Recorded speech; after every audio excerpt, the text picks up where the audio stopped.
Apakah suara saya?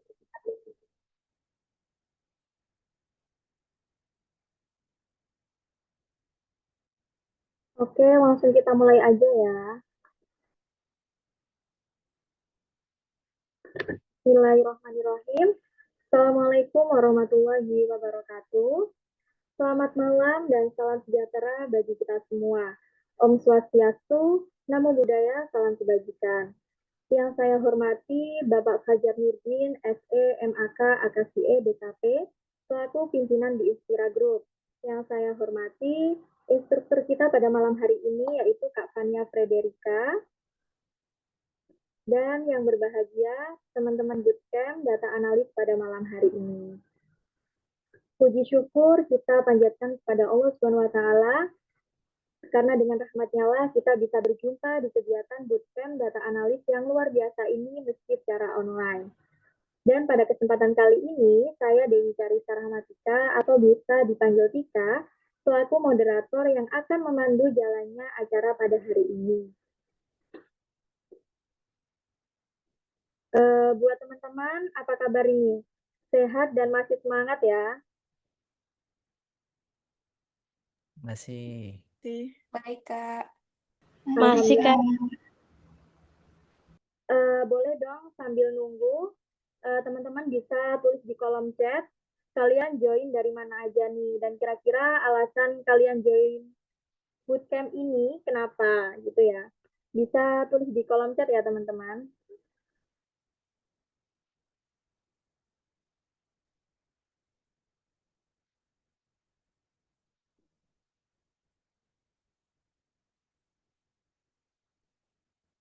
Aduh, ada yang dari Tangerang nih. Ini nyebutnya dari asal kotanya atau dari univnya, Kak?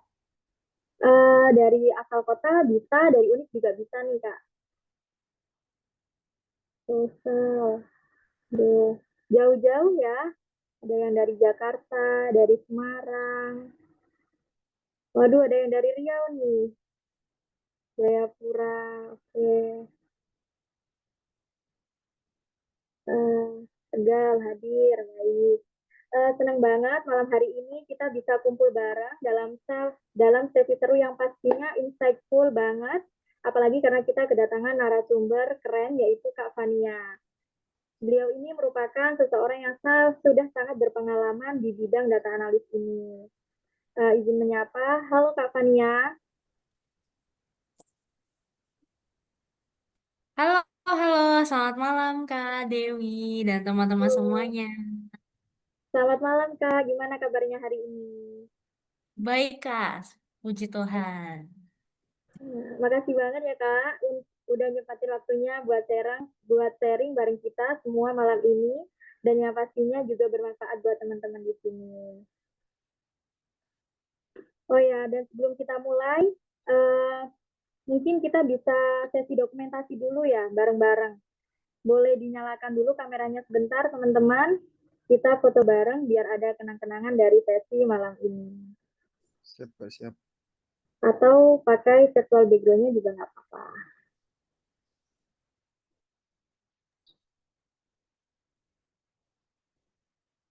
Oke. Udah ya. Saya hitung dari 3, 3, 2, 1. Bentar, slide selanjutnya. 3, 2, 1. Oke. Terima kasih. Oh ya, dan nanti di akhir acara ini akan ada link presensi yang wajib diisi sebagai tanda kehadiran. Jadi teman-teman juga diminta untuk screenshot kegiatan ini sebagai bukti partisipasi ya. Jadi buat teman-teman jangan buru-buru keluar setelah sesi selesai. Dan ada info seru nih buat teman-teman. Jadi kita ada challenge bikin Instagram story terbaik. Jadi ceritain keseruan atau insight kalian yang kalian dapat dari sesi ini. Dan jangan lupa untuk tag akun IG kita. Dan untuk 3 story paling menarik, nanti akan mendapatkan voucher pelatihan spesial gitu. Jadi jangan lupa untuk dokumentasiin dan ikut challenge-nya. Siapa tahu kamu yang beruntung. Itu ya teman-teman.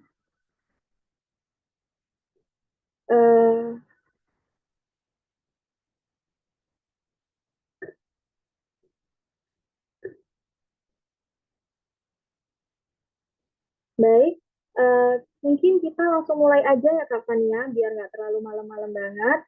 Dan buat teman-teman yang nanti pengen nanya dan punya pertanyaan waktu di tengah-tengah penjelasan, bisa langsung tulis di kolom saja. Atau nanti ada yang pengen nanya secara langsung ke Kak Fania, bisa dikit dulu pertanyaannya, nanti bisa on mic atau raise hand di sesi tanya jawab, begitu ya. Oke, langsung saja kepada Kak Fania, disilahkan. Oke, terima kasih banyak, Kak. Halo, Iya. selamat malam teman-teman semuanya. Terima kasih banyak buat kesempatannya hari ini. Ya, di malam ini kita akan belajar nih tentang apa sih data analis itu dan gimana sih step by stepnya jadi data analis, apa bedanya data analis sama yang ini. Nah, hari ini kita akan belajar ya. Bahkan kita hari ini bakalan hands-on langsung di Excel. Jadi kita akan analisa data langsung. Sebentar, aku akan share screen dari sini. Mungkin bisa dikonfirmasi dulu apakah sudah muncul untuk PowerPoint-nya. Sudah, Kak. Sudah, Kak. Oke, terima kasih banyak, Kak. Jadi hari ini ya kita akan bahas tanda tanya semuanya. Mungkin sedikit aja perkenalan dari aku. Nama aku Fania Federica. Di sini teman-teman bisa panggil aku Fania. Aku mostly memang dari jurusan statistika, sehingga memang latar belakangku berkaitan sama perhitungan dan data gitu ya. Jadi beberapa pengalamanku sendiri juga magang ataupun sampai kerjaan sekarang ini pun juga di bagian data analis ya teman-teman. Jadi salam kenal buat teman-teman semuanya. Hari ini kita akan belajar bareng, diskusi bareng. Jadi jangan malu-malu buat tanya apapun ya. Nah, apa yang akan kita bahas hari ini terbagi akan dalam 5 poin ya teman-teman. Sekarang kayak kita bahas dulu awalnya dulu pengenalan data analis itu apa bedanya, tanggung jawabnya apa. Kita akan belajar, tapi ini lebih spesifik teman-teman. Terus yang kedua, apa real case-nya? Kita coba lihat contoh-contoh analisa di tiap industri, bahkan di pekerjaanku sekarang juga akan aku kasih tahu ke teman-teman. Kemudian ketiga, realitanya apa sih? Sebenarnya day to day jobnya apa? Apa tantangannya? Nah, itu yang akan kita bahas. Kemudian juga toolsnya sama skillsnya apa yang dibutuhin, yang harus teman-teman kuasai dari saat ini gitu ya, belajar. Supaya nanti ketika udah mau lulus gitu ya, udah dapet skillnya ini semua, sehingga memudahkan teman-teman. Kemudian yang terakhir kita akan ada bonus session, kita langsung hands-on analisa data di Excel-nya, oke? Jadi, kita masuk ke yang pertama. Kalau teman-teman lihat, di scan teman-teman tuh semuanya adalah data ya. Sosial media ada likes, komentar, itu juga data. Foto, gambar, citra, itu juga data. Musik, suara, video, semuanya adalah data. Jadi intinya data itu adalah semua kumpulan fakta-fakta itu, angka-angka itu. Semua informasi-informasi yang kita akan olah supaya jadi berguna, teman-teman. Nah, terus kalau udah tahu, oke, di sekitarku ada data, ya data nggak hanya angka aja. Terus apa itu proses data analis? Nah, data analis itu adalah kata verb ya, jadi kerjanya. Istilahnya proses yang mengumpulkan, kita analisa, terus sampai menyajikan data. Jadi itu proses rangkaian, teman-teman. Kumpulin dulu datanya, dibersihkan datanya, diolah, sampai kita presentasikan nih entah itu ke usernya, entah itu ke masyarakat umum lewat infografis gitu ya. Harapannya untuk mendukung mereka, bisa untuk membantu keputusan gitu ya, atau sosialisasi informasi. Nah, harapannya ya, sekarang udah di era yang digital nih buat teman-teman semuanya. Aku berharap banget sekarang ini biasakan untuk ambil keputusan pakai data ya. Jadi istilahnya decision data driven gitu. Terus juga kenapa kok kita perlu proses ini di berbagai bidang? Ya karena adanya data, teman bisa efisiensi segalanya gitu ya. Bisa ngeliatin, oh ini ada proses yang kurang, bisa kita optimumkan. Kita bisa identifikasi peluangnya, resikonya, bahkan kita bisa evaluasi ya kan. Teman-teman teman habis buat suatu kegiatan, terus kita minta form survei kepuasan, kita bisa lihat evaluasi kinerja kita. Nah, itu juga merupakan data. Jadi, inilah pentingnya data analisis. Terus kalau kita gali lebih dalam, tadi ada kata kuncinya di 4 kata kunci ya teman-teman. Pertama, dia akan ngumpulin atau membersihkan. Jadi, gimana sih maksudnya mengumpulkan? Mengumpulkan data itu ya, bisa teman-teman ambil data primer, istilahnya terjun ke lapangan, survei langsung ke orangnya, wawancara, itu bisa.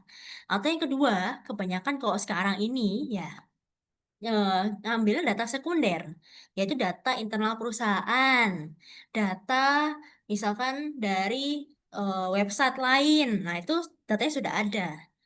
Kita tinggal tarik aja, kumpulkan aja data-datanya. Itu yang pertama. Selanjutnya masih dalam satu scope, yaitu bersihin datanya. Ada nama istilahnya garbage in, garbage out. Kalau datanya udah jelek, dipaksa dianalisa, hasilnya akan jelek juga. Sehingga harus kita bersihin teman-teman. Dan bersihin data ini banyak ya. Tricky kadang-kadang. Karena ada kategori yang nggak konsisten, ada yang kosong datanya. Terus gimana? Nah, nanti di akhir kita akan coba bersihin datanya juga. Kemudian setelah udah paham, udah bersih nih datanya, kita bisa proses untuk dianalisa. Kita mau uji hipotesis di sana, bisa. Kita mau lihat trennya, bisa juga. Atau hubungan antara yang satu sama yang lainnya, itu juga bisa. Kemudian, yang namanya seorang data analis pun, ya harus bisa menyajikan atau mempresentasikan. Presentasi dalam bentuk apa? Banyak. Laporan, report, dalam bentuk Word gitu bisa. Dalam bentuk PowerPoint yang secara garis besar itu juga bisa. Atau dashboard. Nah, jadi biasanya 3 bagian itu ya untuk menyajikan hasil analisanya. Dan di sini juga pentingnya buat komunikasi, karena bayangin teman-teman akan presentasi ke orang yang nggak ngerti apa itu outliers gitu, apa itu median, kayak mereka nggak ngerti kayak gitu. Sehingga kita harus ganti kata-katanya menjadi hal yang bisa dibawa ke bisnis knowledge gitu. Nah, itu triknya ketika menyajikan hasil analisa. Dan terakhir, harapannya semua proses ini bisa ngebantu mereka ngambil keputusan ya kan. Oh, dapat insight, trennya selalu naik nih tiap hari, tiap bulan Lebaran. Oh, berarti kita bisa nih siap-siap. 1 bulan sebelum Lebaran, kita udah prepare A, B, C, D. Nah, kita bisa kasih insight dan rekomendasi itu, teman-teman. Nah, terus kalau teman-teman lihat di sini, ya mungkin sering dengar ya, kayak apa sih bedanya data scientist, data analyst, data engineer, sama business intelligence. Ya, sekarang ini, ya kita ada di data analis. Kata kuncinya adalah analisa data. Jadi skopnya hanya analisa sampai menyajikan. Kalau mau lebih tingkat temannya dari data analis, itu namanya business intelligence. Dia tuh fokusnya, kuatnya di bagian business thinkingnya. Mereka ngerti tuh kayak tentang logistiknya, mereka ngerti gimana tentang supply chain. Nah, itu mereka ngerti. Kalau data analis kadang-kadang kuat di statistiknya, kuat di matematika prosesnya, tapi agak kurang di bagian bisnisnya. Tapi kalau di business intelligence, mereka kuat nih di business intelligence-nya gitu ya. Mereka seringnya pakai software SQL teman-teman buat tarik data. Terus datanya tinggal mereka ubah ke dashboard atau laporan. Ini temannya nih data analis sama business intelligence. Mereka kalau aku bisa bilang selevel gitu ya.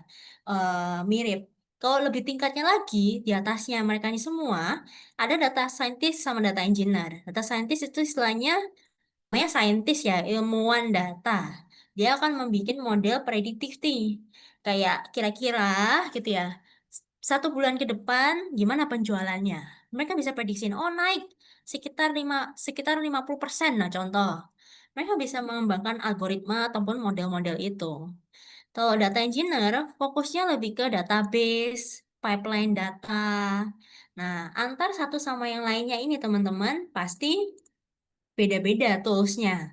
Nah, buat teman-teman yang tertarik di bidang data, teman-teman bisa nih mulai dari sekarang mau pilih sebenarnya teman-teman mau yang mana gitu. Aku saranin memang spesifik ya, eh mau di bagian yang mana, karena akan beda-beda tools dan tujuannya.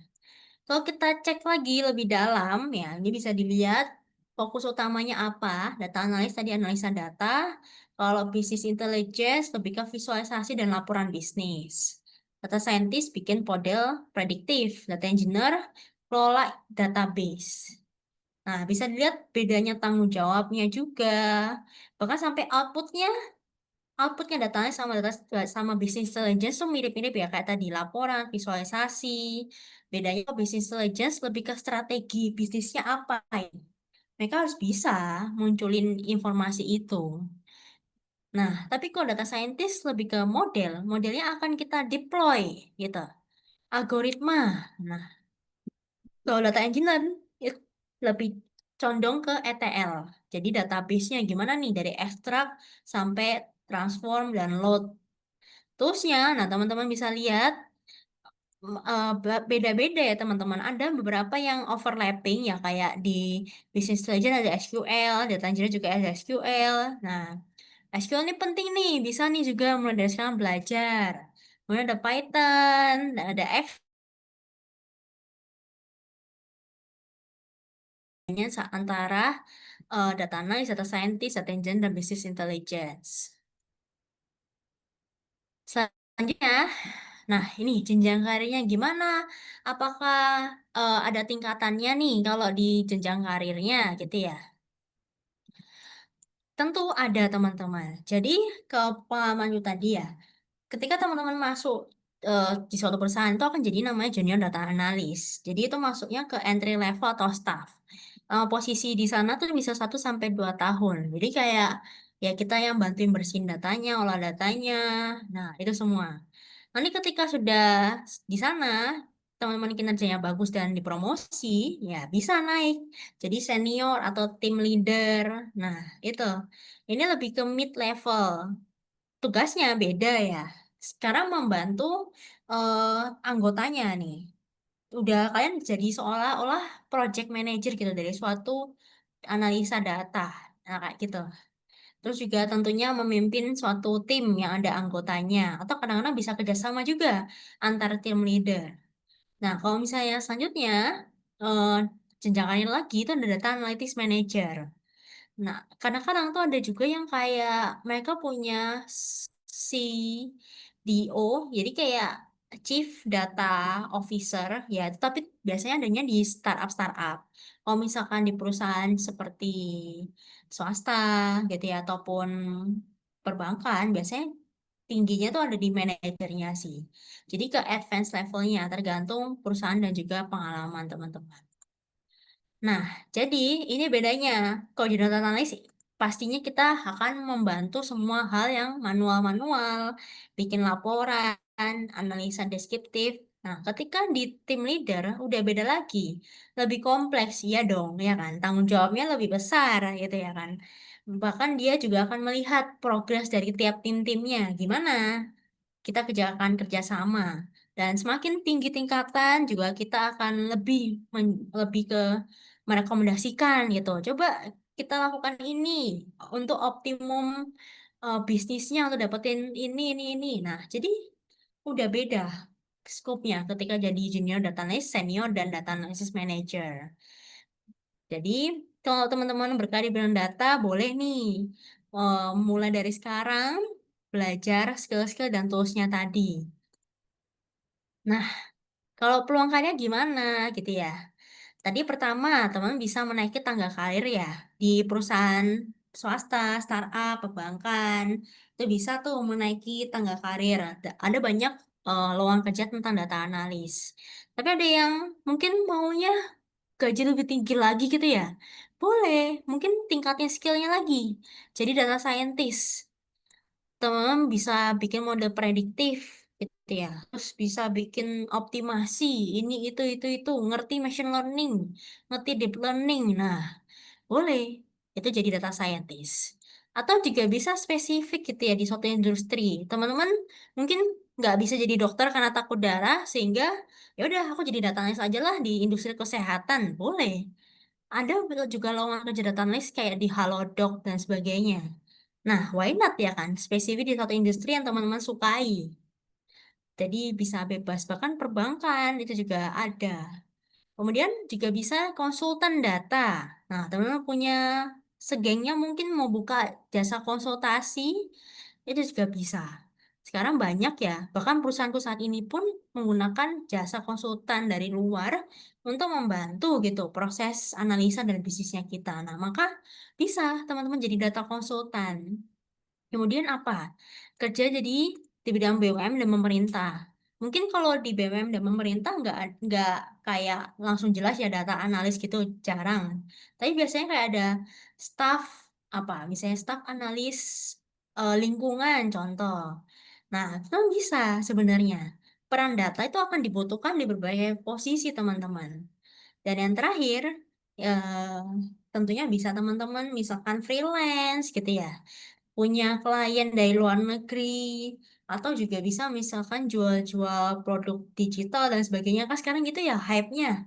Jual eh, template Excel dan sebagainya untuk analisa data, untuk memudahkan analisa marketingnya. Nah, bisa juga. Jadi kayak thanks buat teman-teman di sini ya yang udah paham pentingnya data itu apa, karena peluang karya itu terbuka lebar teman-teman. Di berbagai bidang benar-benar butuh analisa data. Nah, terus kita masuk nih ke yang kasus nyata. Real case-nya apa sih? Industri mana aku bisa bekerja Kak, sebagai data analis? Semuanya bisa sih. Tergantung kayak apa yang mau teman-teman selesaikan problemnya. Coba kita lihat di industri finansial dan perbankan ya. Ketika teman-teman jadi data analis di perbankan, maka fokusnya adalah di bidang keuangan, kredit, resiko, keuangan, dan lain sebagainya. Sehingga teman-teman akan berkaitan sama hal-hal kayak deteksi resiko, kredit, scoring, penipuan, dan sebagainya. Atau ada keuangan, eh, hal-hal seperti itu teman-teman. Tapi kalau yang bidangnya rumah sakit dan kesehatan kayak tadi, di hal pun teman-teman bisa kayak istilahnya menghubungkan gitu ya, atau apa sih strategi marketing yang cocok itu juga bisa. Strategi marketing jasa kesehatan itu, atau juga bisa analisa permintaan pasien dan optimasi sumber daya. Gimana scheduling eh, para staf dan dokter dan ruang rawatnya supaya optimum. Nah, itu juga bisa. Atau di pendidikan, bekerja di bawah Kementerian Pendidikan mungkin, terus kayak gimana analisa performa belajar, analisa kurikulum, optimasi rekomendasi, atau bisa kayak sekedar nyari tahu tentang berapa banyak, eh kayak istilahnya bikin dashboard gitu ya, murid yang sudah lulus berapa dan sebagainya, atau di retail gitu, atau di UMKM, atau bahkan di tokonya teman-teman sendiri. Ya, teman-teman analisa data penjualannya, perilakunya gimana. Oh, ternyata pelangganku itu sering beli di hari Sabtu, gitu. Oh, ternyata omsetku yang aku dapat tiap bulannya adalah segini. Nah, itu adalah juga data analis ya, analisa data. Atau di bagian hiburan dan media. Mungkin seperti di kayak di Netflix, di YouTube, ada peran data analis juga di sana, yaitu rekomendasi. Makanya kenapa kok setiap kita nonton gitu ya, atau dengerin musik, pasti kayak taste-nya tuh kok sesuai ya sama kita. Karena mereka rekomendasinya tuh ada algoritmanya. Dan industri-industri lainnya juga teman-teman. Nah, ini contoh nyatanya ya. Kita coba lihat misalkan ke arah startup, yaitu e-commerce dan retail. Maka apa aja yang dilakukan sama data analis, itu akan analisa tren penjualan dan promo. Ini aku lakukan sendiri juga ketika yang waktu lalu, mungkin kayak sekitar 1,5 tahun yang lalu, kan aku pernah jadi product marketing analis, maka yang aku lakukan adalah punya data hasil penjualan dan promonya gitu ya tiap bulannya. Aku kan identifikasi mana produk yang laris dan mana yang produk yang kurang diminati. Cari tahu dulu, oh ternyata yang nggak diminati adalah ini. Terus kadang-kadang juga analisa gitu trennya. Oh ternyata uniknya kok tiap bulan Maret itu tinggi ya. Ada apa ya? Oh ternyata ada lebaran di sana. Banyak nih produk-produk yang dibeli untuk ngasih hampers gitu ya ke keluarga. Nah, ternyata ada faktor-faktor itu yang aku pahami mempengaruhi juga penjualan kita. Terus juga promo dan lokasi. Terus contoh insight-nya apa yang akan dirasakan sama seorang data analis itu adalah kayak gini. Penjualan meningkat 30% selama flash sale. Nah, ada waktunya, ada angkanya. Terutama di kategori apa? Di kategori barang A, di kategori fashion. Ada pola musiman, musimannya pas kapan. Setiap bulan Lebaran akan mengalami kenaikan signifikan. Nah, jadi kayak ada insight-nya dari data yang banyak tadi. Terus apa insight-nya? Gitu. Itu contoh yang pertama. Contoh yang kedua adalah segmentasi. Kalau teman-teman lihat ya, kayak Gojek, Grab, dan sebagainya, itu akan memberikan treatment yang berbeda terhadap pembelinya. Jadi kita punya data, kita tarik, kita nggak akan analisa pola pembeliannya. Oh, orang A ini belinya reguler nih, tiap seminggu sekali gitu ya.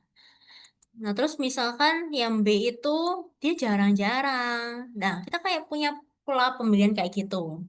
Kita akan segmentasiin teman-teman, kita akan kelompok-kelompokin gitu ya. Setiap kelompok ini akan diberikan treatment yang berbeda. Contohnya gimana? Pelanggan dengan rata-rata belanja di atas 500.000 itu cenderung lebih loyal karena dia beli lagi ya kayak promonya dipakai dan sebagainya. Sehingga kita bisa saranin nih, oh mungkin kita bisa nih kasih opsi promo 30% untuk boost lagi penjualannya. Nah, ini contoh insight sederhana ya teman-teman ya. Kalau dari data pembelian untuk mensegmentasi pelanggan. Terus apa lagi? Churn analysis. Jadi harapannya suatu bisnis itu, ya kan, harapannya pelanggannya repeat order terus dong, ya kan.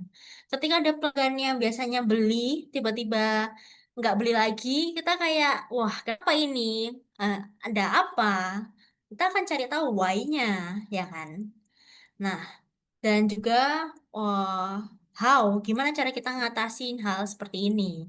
Maka kita akan tarik lagi data pembelian dan sebagainya, dilihat gitu kayak polanya per, per satu customer ini. Ya tentunya ini nggak manual ya teman-teman. Kalau manual kan bayangin kok banyak datanya gimana dong. Ini kita bisa optimasin pakai Python. Contohnya gimana insight-nya? Pelanggan yang tidak menerima email promo selama 3 bulan memiliki kemungkinan churn 40% lebih tinggi. Dengan demikian, kita bisa suggest nih email newsletternya diperlukan minimal 1 bulan sekali. Nah, jadi kayak dianalisa nih entah kenapa pelanggan yang nggak nerima email newsletter tuh kayak jadi malah makin ya udah makin menjauh gitu ya, makin berhenti buat belanja, sehingga kita bisa rekomendasiin hal seperti ini. Nah, kalau di kerjaanku sendiri gimana gitu? Kalau kerjaanku sendiri kan sekarang di bidang logistik, maka kita nggak hanya ngurusin tentang kapal dan rutenya, tapi kita juga berhadapan dengan data seperti data customer. Bayangin tiap ada review dari customer gitu ya, aduh rutenya lama, pemesanan ribet dan sebagainya. Nah, itu adalah suatu data ya. Atau misalnya bilang kayak eh, pemesanan sangat lancar dan aksesnya sangat bagus. Nah, itu kan juga suatu data. Review, kritik, ulasan itu jadi suatu data. Kita akan pooling data teks tersebut. Lalu kita akan bikin suatu model gitu ya. Bisa, bahkan kita bisa koneksi sama GPT, AI. Terus kita akan langsung bikinin dashboard gitu teman-teman buat ke usernya. Ini loh, dari 1 bulan ini berapa banyak sih customer kamu yang negatif sentimennya sama yang positif gitu. Ada ada polanya juga dan sebagainya. Contoh insightnya adalah selama 4 bulan belakangan, sentimen positif pelanggan terhadap kinerja perusahaan, misalnya kinerja apa nih, kinerja aplikasinya gitu ya, positif 85%. Kita juga akan lakuin yang namanya topik analisis. Jadi dari teks tadi ya eh, kan kayak tadi ya em, akses ke aplikasi itu sangat mudah. Nah ini berarti kata kuncinya adalah akses dan aplikasi. Jadi kayak kita juga akan pecah ini per kata-kata dan cari tahu apa sebenarnya topik yang customer cari gitu. Harapannya ini kita kayak kasihin insight ke user dan kita bisa rekomendasiin gitu. Karena topik yang disering cari adalah jadwal, oke. Di aplikasi kita nih paling awal gitu ya ketika customer buka, tampilin jadwal rute kapalnya kita. Biar biar si customernya nggak langsung bingung gitu. Ini pencet mana menunya, langsung oh ini dia, bisa langsung akhirnya order gitu. Terus apa lagi? Ini terjadi aku sendiri ngelakuin yang namanya optimasi rute pengiriman, di mana eh ini nggak hanya kayak di bagian kapal ya. Mungkin kalau teman-teman nanti kerja di bagian JNT, JNE, dan sebagainya, bisa juga mengoptimasi rute-rute seperti ini. Istilahnya kita kayak tarik data GPS-nya, terus juga ada histori perjalanannya. Kita akan cari gitu, kalau misalkan mau dari sini ke sini, lewat rute mana yang paling bagus gitu ya. Itu juga kita akan analisa. Nah, jadi kayak kapal ini bisa diharapkan kalau ngelewatin ini gitu ya, estimasi waktunya jadi lebih cepet gitu. Jarak tempuhnya jadi segini. Nah, kita bisa pakai data latitude longitude juga teman-teman. Nah, jadi banyak nih teman-teman mau pakai data yang angka bisa, pakai data geografis bisa, data teks tadi juga bisa kita olah. Nah, itu banyak yang bisa kita lakukan. Terus sebenarnya tadi ada contoh-contoh kasusnya ya, tentunya banyak ya teman-teman. Bisa dari hal yang sederhana, kayak sebenarnya analisa data aja di statistik, terus habis itu bikin dashboard sederhana. Kadang-kadang ada juga yang susah gitu, kayak optimasi tadi itu termasuk yang makan waktu banyak. Nah, contoh selanjutnya. Realitanya gimana sih day to day jobnya? Ini adalah ekspektasi kita yang mungkin didengar teman-teman. Kayak ya udah data itu intinya dari mengumpulkan, menganalisa, menyajikan data, terus interpretasi dan presentasi gitu kan. Itu adalah ekspektasinya. Tapi ternyata, oke, satu adalah ini yang sering miss kali ya. Yang pertama, ketika teman menjadi data analis itu adalah memahami dulu apa sih goals dari analisa ini kita. Kalau misalkan dari suatu project analisa data apapun, itu harapannya kita komunikasi dulu ke stakeholder atau ke usernya yang mengusulkan adanya analisa ini. Kayak mereka tuh apa tujuan utamanya lakukan analisa ini? Apa keputusan bisnis yang mau diambil dari data ini? Siapa yang akan gunakan analisa ini pada akhirnya, gitu. Tantangannya apa sih selama ini? Nah, itu juga kita akan cari-cari. Hipotesanya apa? Seberapa sering butuh laporan ini? Nah, kalau teman-teman udah paham nih dengan informasi-informasi ini, akan lebih gampang gitu ya buat lakuin analisanya gitu. Kalau teman-teman langsung dapat data, nggak ngerti apa-apa, tiba-tiba langsung analisa, itu hati-hati ya, benar-benar akan jadi clueless gitu, wrong analisis. Akhirnya apa? Akhirnya akan ngulang lagi. Ini real terjadi ketika, ya atau aku juga punya pengalaman dong. Ketika awal-awal aku clueless, nggak ngerti, tiba-tiba punya data, maka harusnya kita akan usulkan gitu. Ayo coba kita adakan meeting dengan user. Coba tanya-tanya ke database administratornya. Ini datanya tentang apa? Kolom-kolomnya tentang apa? Ya kayak teman-teman pahami dulu. Apa sih end goal-nya dari analisanya ini? Gitu. Itu yang sering mungkin kayak nggak di-mention ya sama orang lain, tapi ini penting teman-teman. Step awal yang harus teman-teman lakukan. Kemudian yang kedua adalah, yes, bersihin data. Percayalah bahwa di kuliah itu bersihin data, kayak datanya udah bersih, benar-benar kayak kita ambil dari Kaggle, itu udah terstruktur, dan somehow ketika udah masuk ke dunia kerja ya, data perusahaan tuh benar-benar kacau balau, kayak benar-benar kotor banget teman-teman. Literally kayak tulisan yang disingkat-singkat, angka yang banyak tiponya, bahkan kita sampai harus analisa deskripsi barangnya, karena nggak jelas nih barangnya dikategorikan sebagai apa, sehingga bersihin data dan nyiapin data itu makan waktu yang paling banyak. Kadang-kadang datanya nggak lengkap, kita harus pikirkan dulu. Ini kurang nih datanya, kita harus cari dari mana lagi. Nah, itu butuh waktu. Terus juga datanya banyak duplikat, nggak standar kategorinya. Jadi kita perlu cleaning, teman-teman. Sehingga data yang tadi kita perlu konfirmasi lagi ya, kayak ini datanya dari mana gitu. Terus kolom-kolomnya ini tentang apa aja yang kita butuhin, ada nggak sih definisinya? Kolom A, misalnya kolom tentang apa? Voyage no no gitu ya, contoh voyage number. Ini apa nih maksudnya voyage no? Teman-teman harus punya dokumentasinya dari datanya itu. Tanyakan ke administratornya. Jadi ingat ya, kalau misalnya udah masuk ke dunia kerja, harapannya udah proaktif buat tanya-tanya tentang hal-hal kayak gini, tentang data, supaya nggak teman-teman lulus atau ngulang lagi.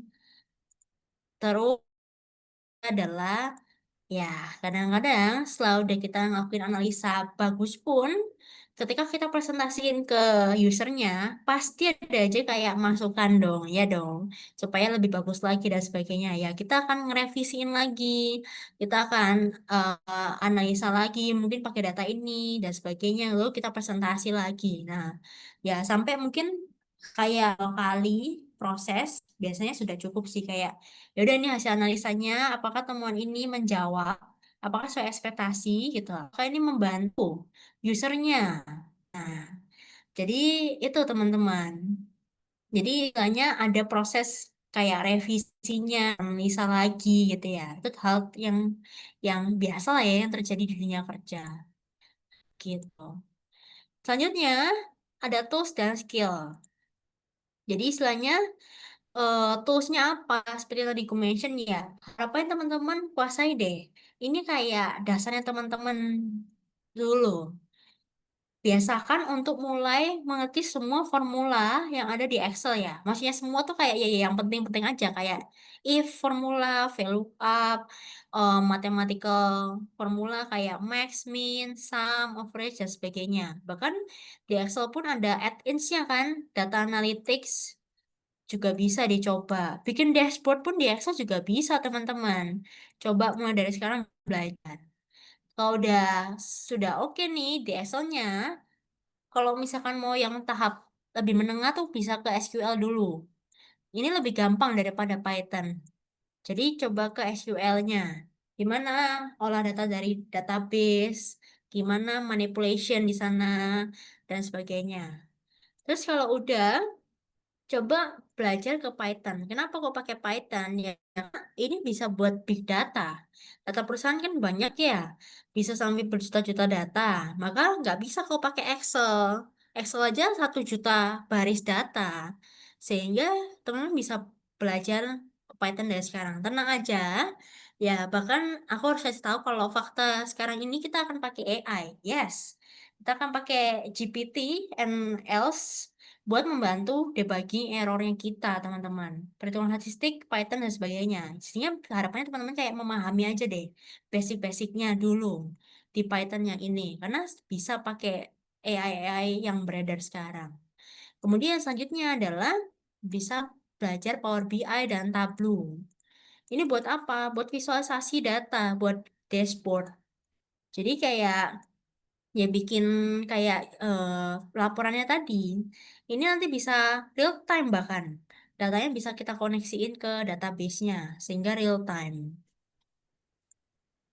Terus hard skill-nya apa yang perlu dikuasai? Ya, ini Data boleh ya analis kayak kebanyakan. Lah, belajar.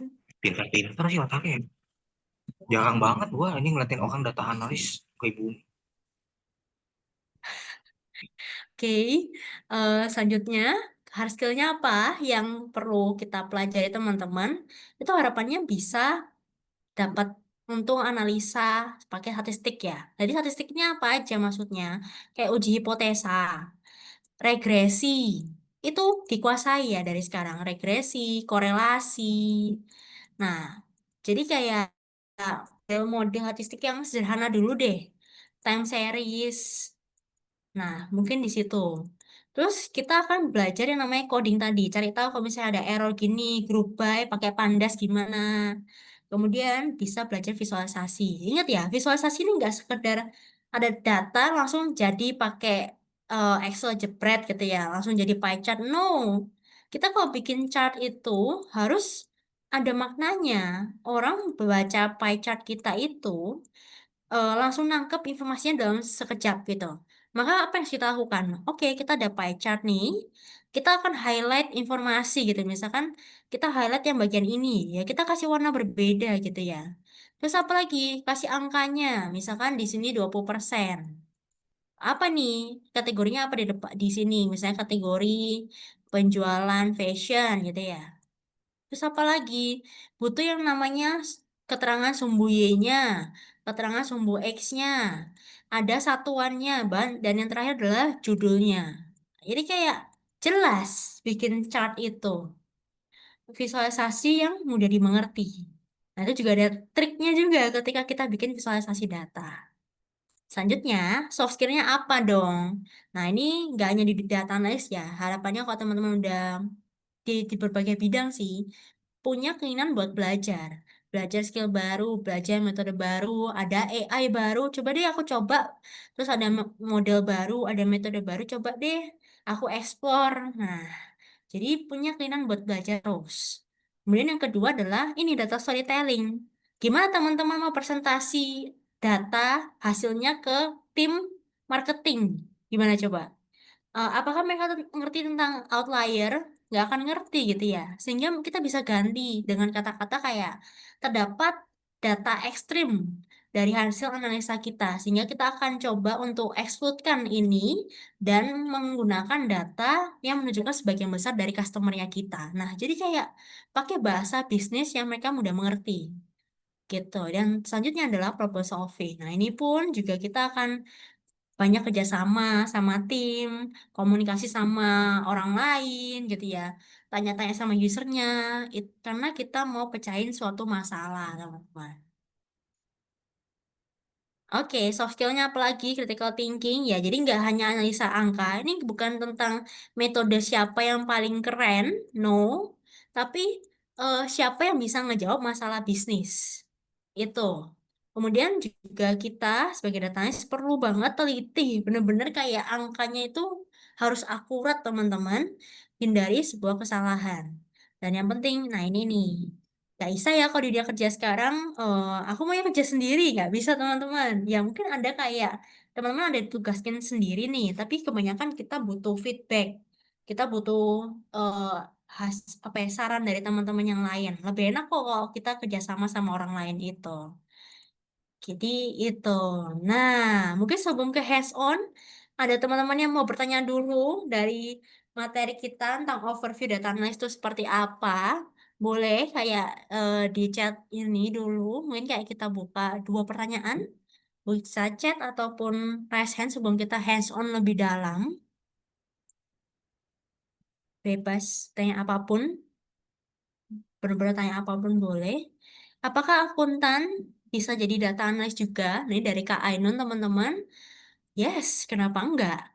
Temanku, dia seorang, dia ambil jurusan desain dan sekarang jadi data analis, teman-teman. Kok bisa? Ya, ya bener sih. Ini adalah aku tahu sendiri kalau dia tuh meluangin waktunya eh, setiap kerja gitu ya. Terus kayak sejam itu buat belajar dan sebagainya. Sehingga ya bisa ke Ainon. Nggak ada yang mustahil kok gitu. Jadi belajar dari sekarang aja, mulai dari coba dibikin per minggunya mungkin, di planning aja. eh Minggu ini jangan yang berat-berat ya ketika kita mau memulai suatu hal. Mau career shifting itu pelan-pelan gitu ya. Kayak coba tahu dulu, tadi kan toolsnya udah ngerti nih. Excel udah kuasai belum? Kalau belum, oke. Di minggu pertama kita akan coba memahami Excel formulanya yang apa yang if misalkan. Di minggu kedua kita coba pahami tentang ini. Nah, ada outline-nya buat kita belajar sambil bekerja sekarang. Terus kalau sudah punya skillnya, kita sudah siap, oke kita langsung apply dan kita akan switch career kita. Gitu. Jadi tenang aja Kak Inon, temanku yang desainan aja bisa, tentu Kak Inon juga bisa. Yang seorang akuntan. Jadi itu. Kemudian dari Kak Fikri, apa modal awal untuk data analis dan apa saja yang harus dikuasai untuk modal awal? Nah, untuk modal awalnya, kalau aku sendiri merasa 4 bagian ini, 4 tools ini itu jadi modal awal ya. Karena istilahnya eh ya ini tools yang sering kita pakai sih, Kak Fikri. Jadi ya kuasai Excel karena sampai sekarang mau diperbankan kayak bahkan aku pernah magang di Bank Indonesia, mereka pakai Excel juga. Teman pengen kerja di startup pakai Excel juga. Company-company yang kelihatan teman-teman keren-keren itu juga masih pakai Excel. Jadi belajar Excel dari sekarang. Terus kayak Python, SQL ini. Nah, ini menurutku modal awal sih. Punya skill ini, selanjutnya ngapain? Kita akan bikin yang namanya portofolio. Ya, entah mau dibikin di LinkedIn boleh, mau bikin analisanya pakai PPT boleh. Jadi bikin portofolio ini supaya si HRD-nya ngelihat, oke teman-teman ini jago ini, punya proses analisa berpikirnya. Jadi itu ya kalau dari aku Kak Fikri untuk modal awalnya yang harus dikuasai dan apa persiapannya. Kemudian wah banyak juga pertanyaannya. Kita coba jawab ya. Em, dari Kak Ulfira, Kak, ada yang full remote nggak tanpa harus ngantor? Harusnya ada ya kok. Aku jujur aku saat ini memang ngantor ya full time dari Senin sampai Jumat teman-teman. Jadi aku nggak bisa ngasih tahu banyak hal tentang remote gitu. Tapi harusnya ada banyak sih. Kalau aku lihat di LinkedIn tuh kayak ada banyak ada analis work from home dari Singapura, dari Australia. Ya, tapi itu kayak persaingannya pasti ya susah juga ya. Harus teman-teman kuasai banyak hal nih. Jadi bisa aja Kak Ulfira untuk yang full remote. Terus mungkin tadi ada yang raise hand ya. Kita coba ke raise hand dulu dari Kak Sevio mungkin. Boleh on mic dan on cam buat pertanyaannya. Baik, Kak. Terima kasih waktunya, Kak. Mau izin bertanya, Kak. Ya, siap. Baik. Ini, Kak, aku mau nanya. Tadi kan Kakak bilang, kalau sekarang di dunia kemajuan digital ini, AI sudah dipergunakan untuk menganalisis data. Sedangkan aku di kampus banyak banget perdebatan bahwa data analisis itu belum 100% bisa dipercaya gitu dengan menggunakan AI. Karena kan AI itu kan teknologi buatan yang dimana itu masih yang dimana programnya itu kan dari komputer, dimana itu kan dia menggunakan pola pikir dari mereka sendiri bukan berdasarkan yang ada di lapangan tuh Kak datanya. Nah, bisa aja itu data kita yang kita percayakan dari AI ada kesalahan gitu Kak kan itu kan bisa fatal juga Kak kalau misalnya nanti diaturkan buat ke perusahaan gitu. Nah, itu bagaimana Kak menurut Kakak? Terima kasih Kak waktunya. Baik, terima kasih banyak Kak Sevio. Pertanyaannya sangat menarik sekali teman-teman. Jadi memang benar ya, kalau kita nggak bisa ya, kayak kita punya data, terus kayak kita minta ChatGPT tolong dong analisa ini semua, terus jeder, terus kita langsung hasil analisa kita langsung kasihin gitu. Nggak bisa kayak gitu ya, nggak boleh memang. Tapi kita bisa jadiin AI ini sebagai toolsnya kita gitu, kayak istilahnya apa ya, supporting toolsnya buat kita. Tadi tadi kan aku mention ya di bagian customer analysis, kalau iya benar, aku gunain GPT AI nih. Tapi apakah langsung kita inject mesinnya? Enggak. Kita bikinin dulu training modelnya. Itu kita sendiri yang bikin Kak Sevio. Kayak kalau misalkan ada teks kayak gini, maka diidentifikasi sebagai positif kayak gitu. Kita punya istilahnya guideline-nya, kita punya modelnya sendiri yang kita bangun, yang kita mau tuh seperti apa gitu. Setelah kita udah ngelakuin model kayak gini, kita minta GPT buat belajar dan sebagainya ya. Itu pun setelah udah dapat hasilnya, tetap kita evaluasi lagi. Ini salah gitu. Harusnya seperti ini dan sebagainya. Jadi kayak kita training terus GPT-nya. Jadi kalau aku bilang AI itu memang sebagai supporting tools, tapi bukan jadi main tools-nya. Nggak boleh. Ketika aku analisa data pun di Python, mostly kayak kita ngoding sendiri, kita punya basic statistik ya. Kayak kayak gini misalkan. Kita mau lakukan regresi. Maka dari hasil regresi itu harus diuji asumsi. Uji asumsinya apa? Ada kayak multikolinearitas, heteroskedastisitas, normalitas. Nah, ketika sama ChatGPT langsung gitu ya, kita minta regresi. Ya udah, dia akan ngasih hasilnya jeder selesai sampai di sini. Nah, itulah pentingnya. pakai aja AI sekarang ini sebagai supporting tools. Tapi teman-teman harus punya knowledge-nya tadi. Statistik itu harus ada, ngoding itu harus ngerti gimana, harus tahu proses analisa yang benarnya itu seperti apa. Jadi jangan melupakan gitu hal-hal yang paling penting basicnya itu tetap kita perlukan. Jadi itu sih pendapatku terkait AI dan kita akan gunain itu sebagai supporting tools bukan main tools-nya. Mungkin gimana kira-kira menjawab Kak Selvi? Baik, Kak, bisa Ya, dipahamin. Makasih ya, Kak. iya. Terima kasih banyak buat pertanyaannya Kak Sevio. Em, Mungkin kita kita jawab dulu apa kita lanjut dulu ya? Kita jawab dulu ya. Mungkin sampai sampai di mungkin aku coba lihat dulu ya. Dari Kak Ali Komarudin, kalau boleh disederhanakan berarti datanya setidaknya tahu Excel formula ya. Iya benar. Jadi dari cleansing sampai perbaikan data kita perlu perlu yang namanya Excel formula, perlu belajar. Apakah ada rekomendasi tempat kurs yang dapat membimbing untuk jadi data analis pemula? Waduh, kalau rekomendasi kurs, aku nggak akan bisa bilang sih karena kayak semuanya bagus gitu. Jadi ini bukan kayak bukan bunga kalau menurut aku ya bukan mulai dari mana nih Kak, tapi kapan mulainya gitu. Start dari sekarang, nggak apa-apa. Misalkan dari sumber ini kurang gitu, teman bisa belajar lagi terus. Bahkan sampai sekarang pun aku masih ikut loh seminar data analis yang mungkin aku sudah paham, tapi aku akan belajar lagi dari orang ini ada tambahannya lagi. Jadi buat Kak Ainun nih, menurut aku semua tempat kos tuh bagus, bisa membimbing apapun ya. Jadi kayak silakan dapetin aja langsung yang mau dimulai dari sekarang. Misalkan di sini mungkin buat belajar boleh, atau kayak di Coursera lah, atau di banyak lah ini di LinkedIn Learning juga boleh. Yang penting mulai dari sekarang dan prosesnya tuh harus bertahap ya, kayak langsung belajar, tapi nggak hanya berhenti di belajar, action langsung. Oke, aku belajar nih, aku ngerti Regi. Langsung ambil data di Kaggle, langsung analisa. Nggak boleh cuman teori aja nih, Kak Ainun. Sekalian aja kita analisa, kita bikin presentasi, seolah-olah kita presentasiin ke bos kita, dan kita jadikan presentasi ini sebagai portofolio. Jadi bukan dari mana kita belajar, tapi saat kapan nih kita mulai belajarnya. Jadi itu kalau dari aku, Kak Ainun.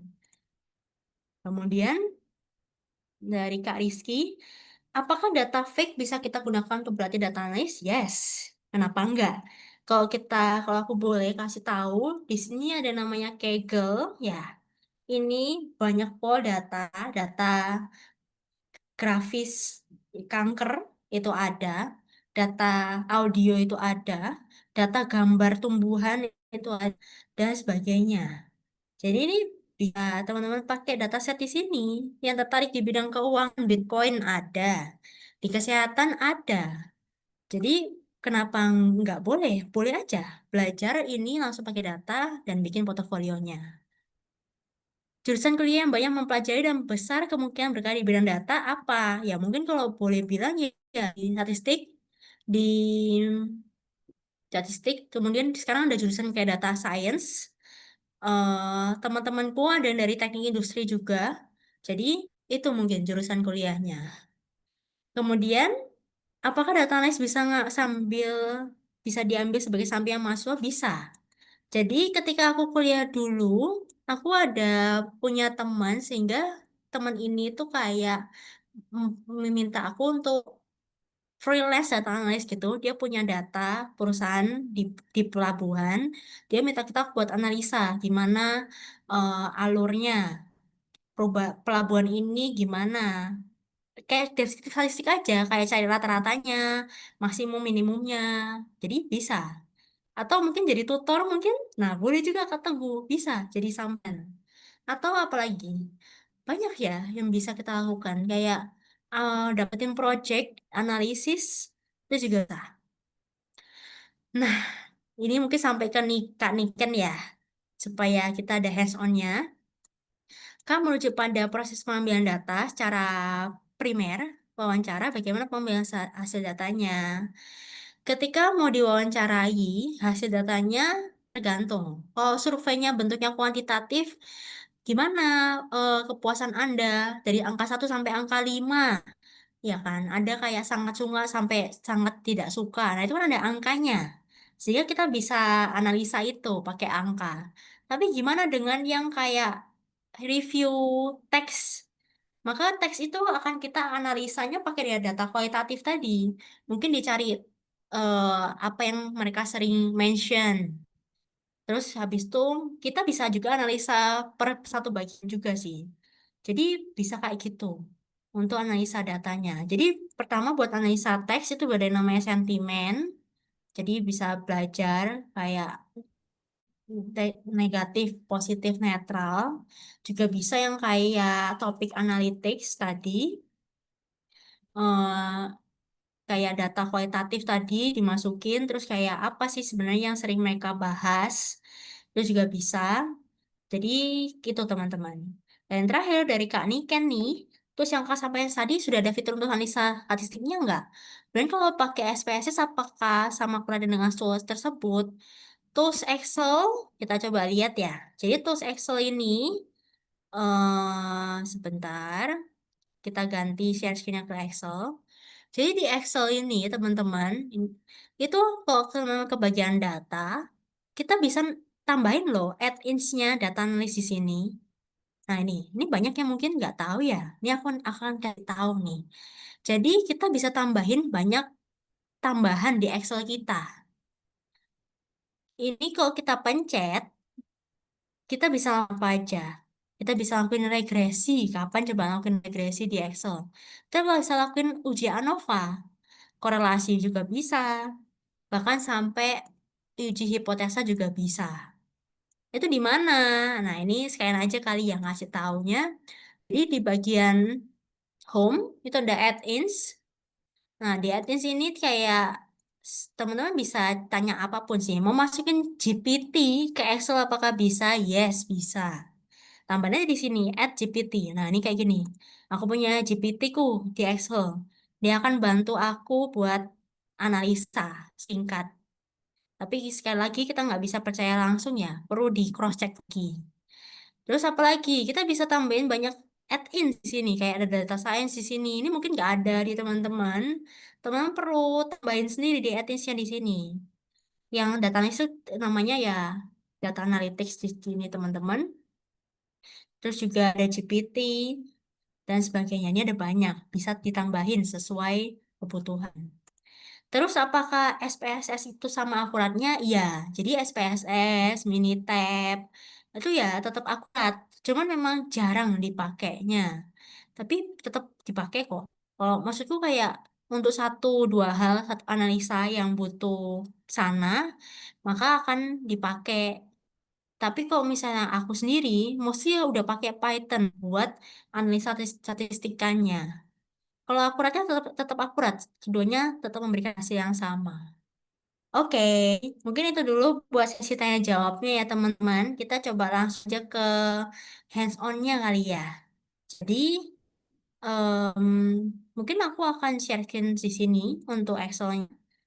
Teman-teman bisa dibuka laptopnya ya, yang ada luang di sini bisa sebentar, aku tutup dulu. Bisa dicoba untuk Excel-nya.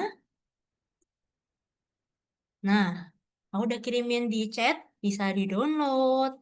Kita coba hands-on bareng-bareng ya. Oh, sebentar. Sorry. Di-download, kita coba Excel. Apakah Excel bisa buat analisa data? Bisa. Nah, sebentar, loading. Oke. Oke. Jadi, teman-teman, di hands-on kita kali ini kita akan pakai Excel sederhana ya. Kita kita akan belajar pakai data dari suatu app nih, startup ataupun suatu agen kalau kita bisa bilang agen properti gitu ya. Kita istilahnya punya data ada dua, owner sama customer. Produk nih istilahnya kita lihat-lihat dulu. Oh, ini tentang rumahnya ya, tentang unit propertinya. Di sini ada ID-nya. Identifikasi dulu kelompoknya apa aja nih. ID. Ada customer ID.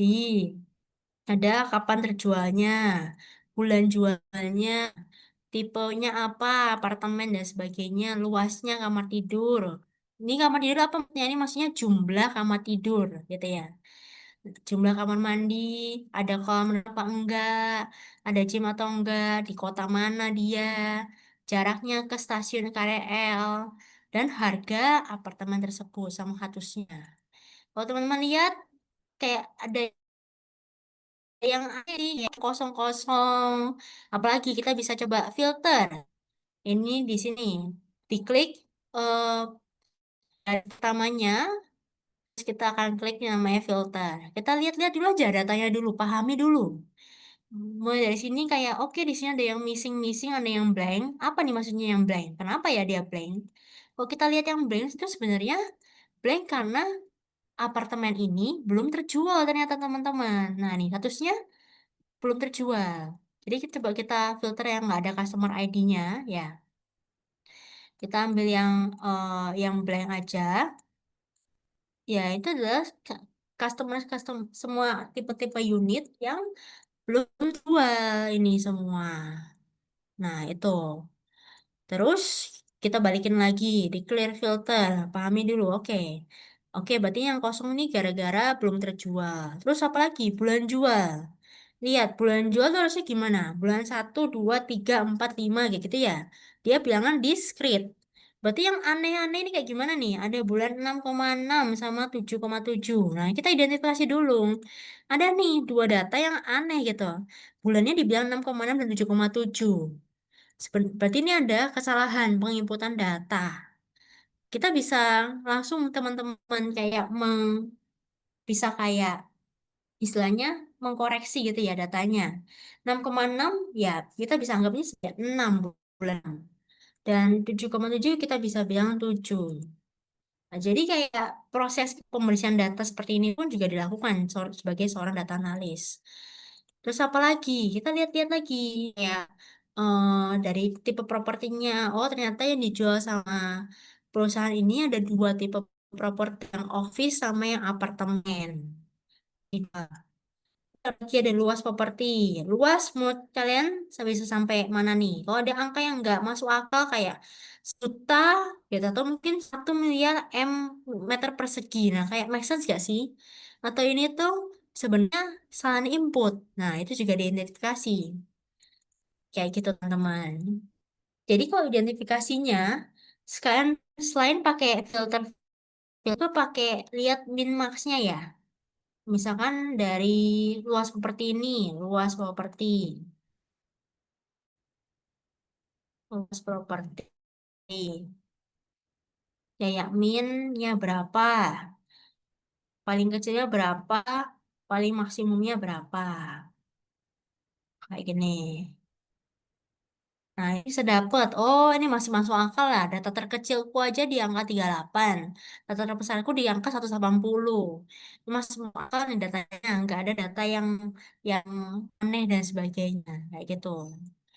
Terus cara lain sebenarnya ke tadi, kemana bisa ke file, nih ke file, terus ke bagian option, terus ke bagian add-ins. Buat yang mau tambahin add-ins data analisis tadi, silakan ke Excel add-ins ini, terus go. Tambahin yang namanya analisis toolpath. Nah, ini dicentang. Analisis toolpath. Kalau aku oke ini, akhirnya muncul deh data analisis ini di sini. Nah, aku butuh apa? Aku hanya butuh deskripsi statistiknya dulu. Ini contoh ya. Deskripsi statistik dari mana? Dari kamar tidur deh. Dari kamar tidur kita blok datanya. Terus kita centang ini. Tadi kan kita bloknya sama labelnya nih. Jumlah kamar tidurnya, ya kan? Kita kasih centang ini. Terus kita taruh sama statistiknya di mana? Aku mau taruhnya di sini aja deh. Di si, oh sorry. Output range-nya di mana? Di sini gitu. Terus kita okein aja. Sehingga muncul semuanya. Oh, rata-rata kamar tidurnya tuh di angka 2,41, medianya segini, maksimumnya juga segini. Jadi bisa cepet ya. Kayak nggak usah pakai count sum, tapi langsung jadi jeder gitu. Pakai data analisis ini. Ini contohnya. Jadi kayak ketika punya data, pahami dulu. Kalau kita punya kolom apa, kita punya data apa, gitu. Di sini juga ada data customer, ternyata kita punya customer yang udah beli ke kita. Nah, ini. Terus tadi yang ku ingat, oke kita punya data, jangan lupa analisa. Apa tujuannya? Gitu. Oh, ternyata tujuannya adalah perusahaan tempatku bekerja ini akan ngadain marketing campaign. Dan kita mau targetin audiens yang tepat gitu. Maka kita sebagai datanis disuruh identifikasi mana nih kelompok yang paling mungkin membeli produk perusahaan. Kelompok mana? Itu disuruh rekomendasiin gitu. Setelah lakuin analisis, kita bisa rekomendasiin itu ke tim marketing. Nah, gimana nih kita gunain data-data kita? Jadi tujuannya kita akan mencari ya ini ya, identifikasi kelompok yang paling memungkinkan untuk membeli produk perusahaan. Ini end goal-nya kita teman-teman. Nah, kita punya data, ini bisa minta kadang-kadang ke data engineer-nya, dikasih, pahami tadi, terus kita akan coba yang namanya bersihin data. Tadi mulai dari produknya dulu ya. Sini kita hanya butuh kolom apa? Kita mau lihat yang membeli produk perusahaan kan. Berarti kita hanya perlu yang terjualnya saja sebenarnya. Nah, dari yang terjual. Jadi dari yang terjual ini ya teman-teman eh bisa istilahnya mengfilter yang statusnya terjual. Terus misalkan ini kita copy paste, kita pindahin ke sheet yang baru. Jadi jangan ragu-ragu kalau mau ngelakuin apapun di data analis tuh sangat-sangat bebas teman-teman. Eksplorasi aja, yang penting end goal-nya tercapai. Oke, ini aku punya nih data yang terjual. Mulai dari sini dulu ya, yang kita akan cleaningin. Yang penting apa aja di sini?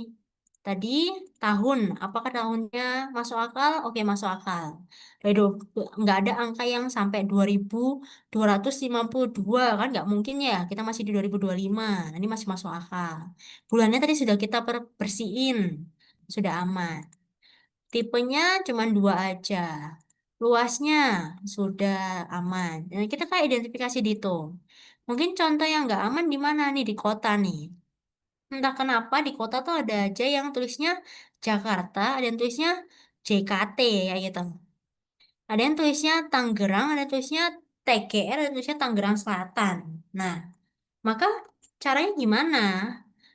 Cara sederhananya, ini paling sederhana, ya kita bisa manual. Kayak contohnya kayak gini, Jakarta teman-teman pilih, oh ini masih 3 data doang ya kan. Sehingga kita bisa langsung aja ganti di sini jadi Jakarta. Standarisasinya.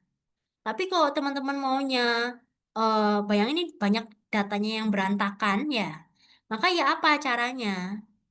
Caranya adalah kita copy paste ini, terus habis itu kita taruh di sini, kayak gitu, ya.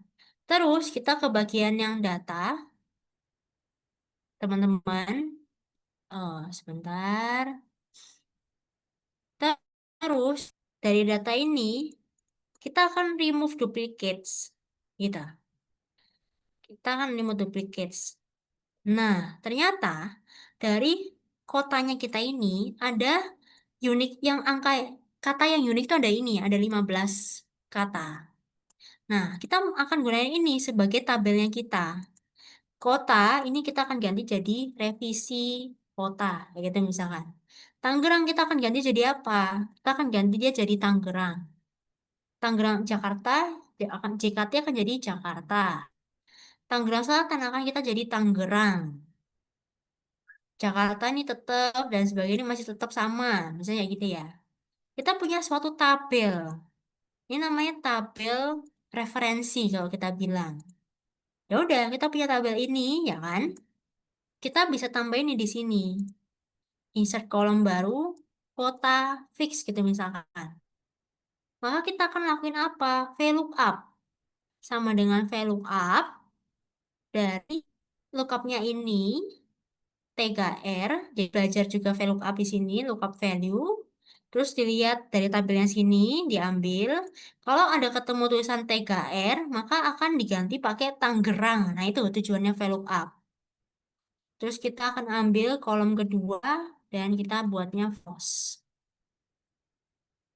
Kita akan kunci juga ya, ini. Nah, sehingga apa ya kayak tadi? Awalnya tadi Tangerang, jadi TGR jadi Tangerang. Dan ini tinggal kita klik-klik 2 kali aja, klik-klik, udah jadi bersih semua datanya. Sesuai yang kita mau. Cepet ya kan? Jadi nggak perlu manual-manual lagi. Jadi tadi step by stepnya adalah satu, identifikasi kolom yang tidak standar kategorinya. Dua, kita akan pakai namanya fitur remove duplicates. Tiga, kita bikin namanya tabel referensi. Seperti yang di atas ini contohnya. Kalau ada tulisan TGR, nanti teman-teman mau ganti jadi apa? Kayak gitu. Terus kita akan bikin kolom baru dengan menggunakan rumus VLOOKUP aja. Gitu. Nah, setelah udah dapat ini, kan ini ada 2 nih. Yang nggak dipakai kan yang ini. Ini bisa di-hide, boleh. Atau bisa juga di-delete, itu juga boleh. Ya, ini kita hide aja ya. Ini contoh hasilnya. Gitu. Ini misalkan kan masih dalam bentuk rumus ya. Teman-teman bisa copy paste, di copy, Ctrl C, lalu ke paste. Yang ini, values. Jadi kita simpan dalam bentuk values. Sudah nggak ada lagi rumus VLOOKUP-nya. Nomor 5, copy paste as value. Supaya mendapatkan nilai itu sendiri. Nah, oke, kita udah berhasil nih ngelakuin pembersihan data di kota fix. Terus kayak jarak nih. Gimana nih? Jarak ternyata ada yang blanks. Nah, ketika ada yang kosong, maka gimana respon kita? Satu, kalau bisa, tanya dulu ya ke sumber datanya.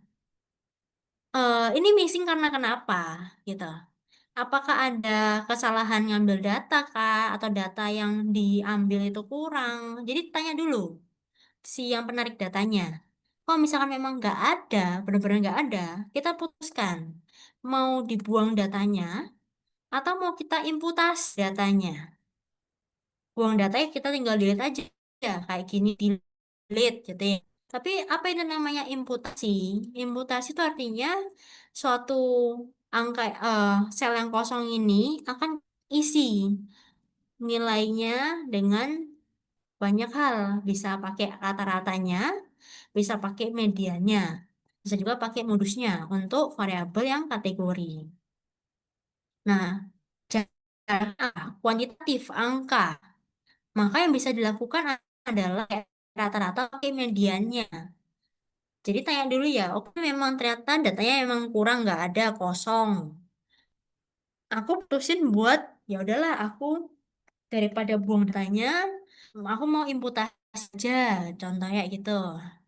Terus aku imputasi pakai apa? Aku boleh bilang mendingan pakai median. Kenapa? Dia jauh lebih sesuai untuk data yang tidak terdistribusi normal. Istilahnya, misalkan ada banyak data yang outlier tadi ekstrim. Dia ini jauh lebih robust, jauh lebih stabil. Parameter yang stabil. Gitu. Ya udah, sehingga gimana? Jadi dari dataku yang tadi yang eh, ada datanya ini semua datanya, aku akan cari mediannya. Mediannya berapa nih dari data yang ada? Nah, data median adalah 2,77 kilometer. Ya udah, aku akan pakai angka ini 2,7 kilometer ini. Buat apa? Buat iseng blank tadi.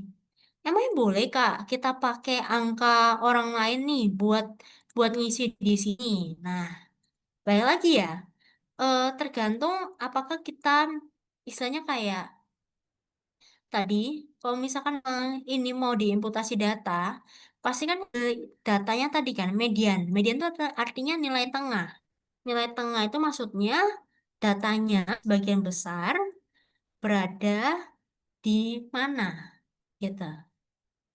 Jadi ini banyak data kita itu di angka 2,77 ini, sehingga kita bisa gunain ini sebagai nilai tengahnya buat ngisi hal ini. Tapi kalau teman-teman tipikal yang harus akurat nih, maka minta ke penarik datanya tadi, ada data latitude longitude kayak gitu. Latitude longitude buat kita pastiin atau ada maps-nya nggak sih alamatnya. Nah, jadi makanya tadi step by step-nya adalah jangan imputasi dulu. Tanya dulu ke sumber datanya. Kita bisa tarik data apa lagi yang kosong ini. Mungkin itu yang jarang jarang dimention ya. Itu penting buat tanya dulu aja. Terus kayak mau yang mana? Mendingan ini mau dibuang supaya akurat atau mau dikasih dengan data nilai tengahnya. Sekali lagi, semua keputusan itu di tangan teman-teman sebagai seorang analis data. Kayak gitu. Ini aku contohkan aja ya, kalau kita imputasi data. Terus setelahnya kita cek harga. Nah ini harga, misalkan awalnya bentuknya kayak gini ya, angka kayak gini. Di Excel tuh ada namanya formatting data. Jadi diklik ini, ada namanya accounting, dipencet teman-teman, diklik. Nah, jauh lebih enak terbacanya. Ada mata uangnya, juga ada pembibuannya.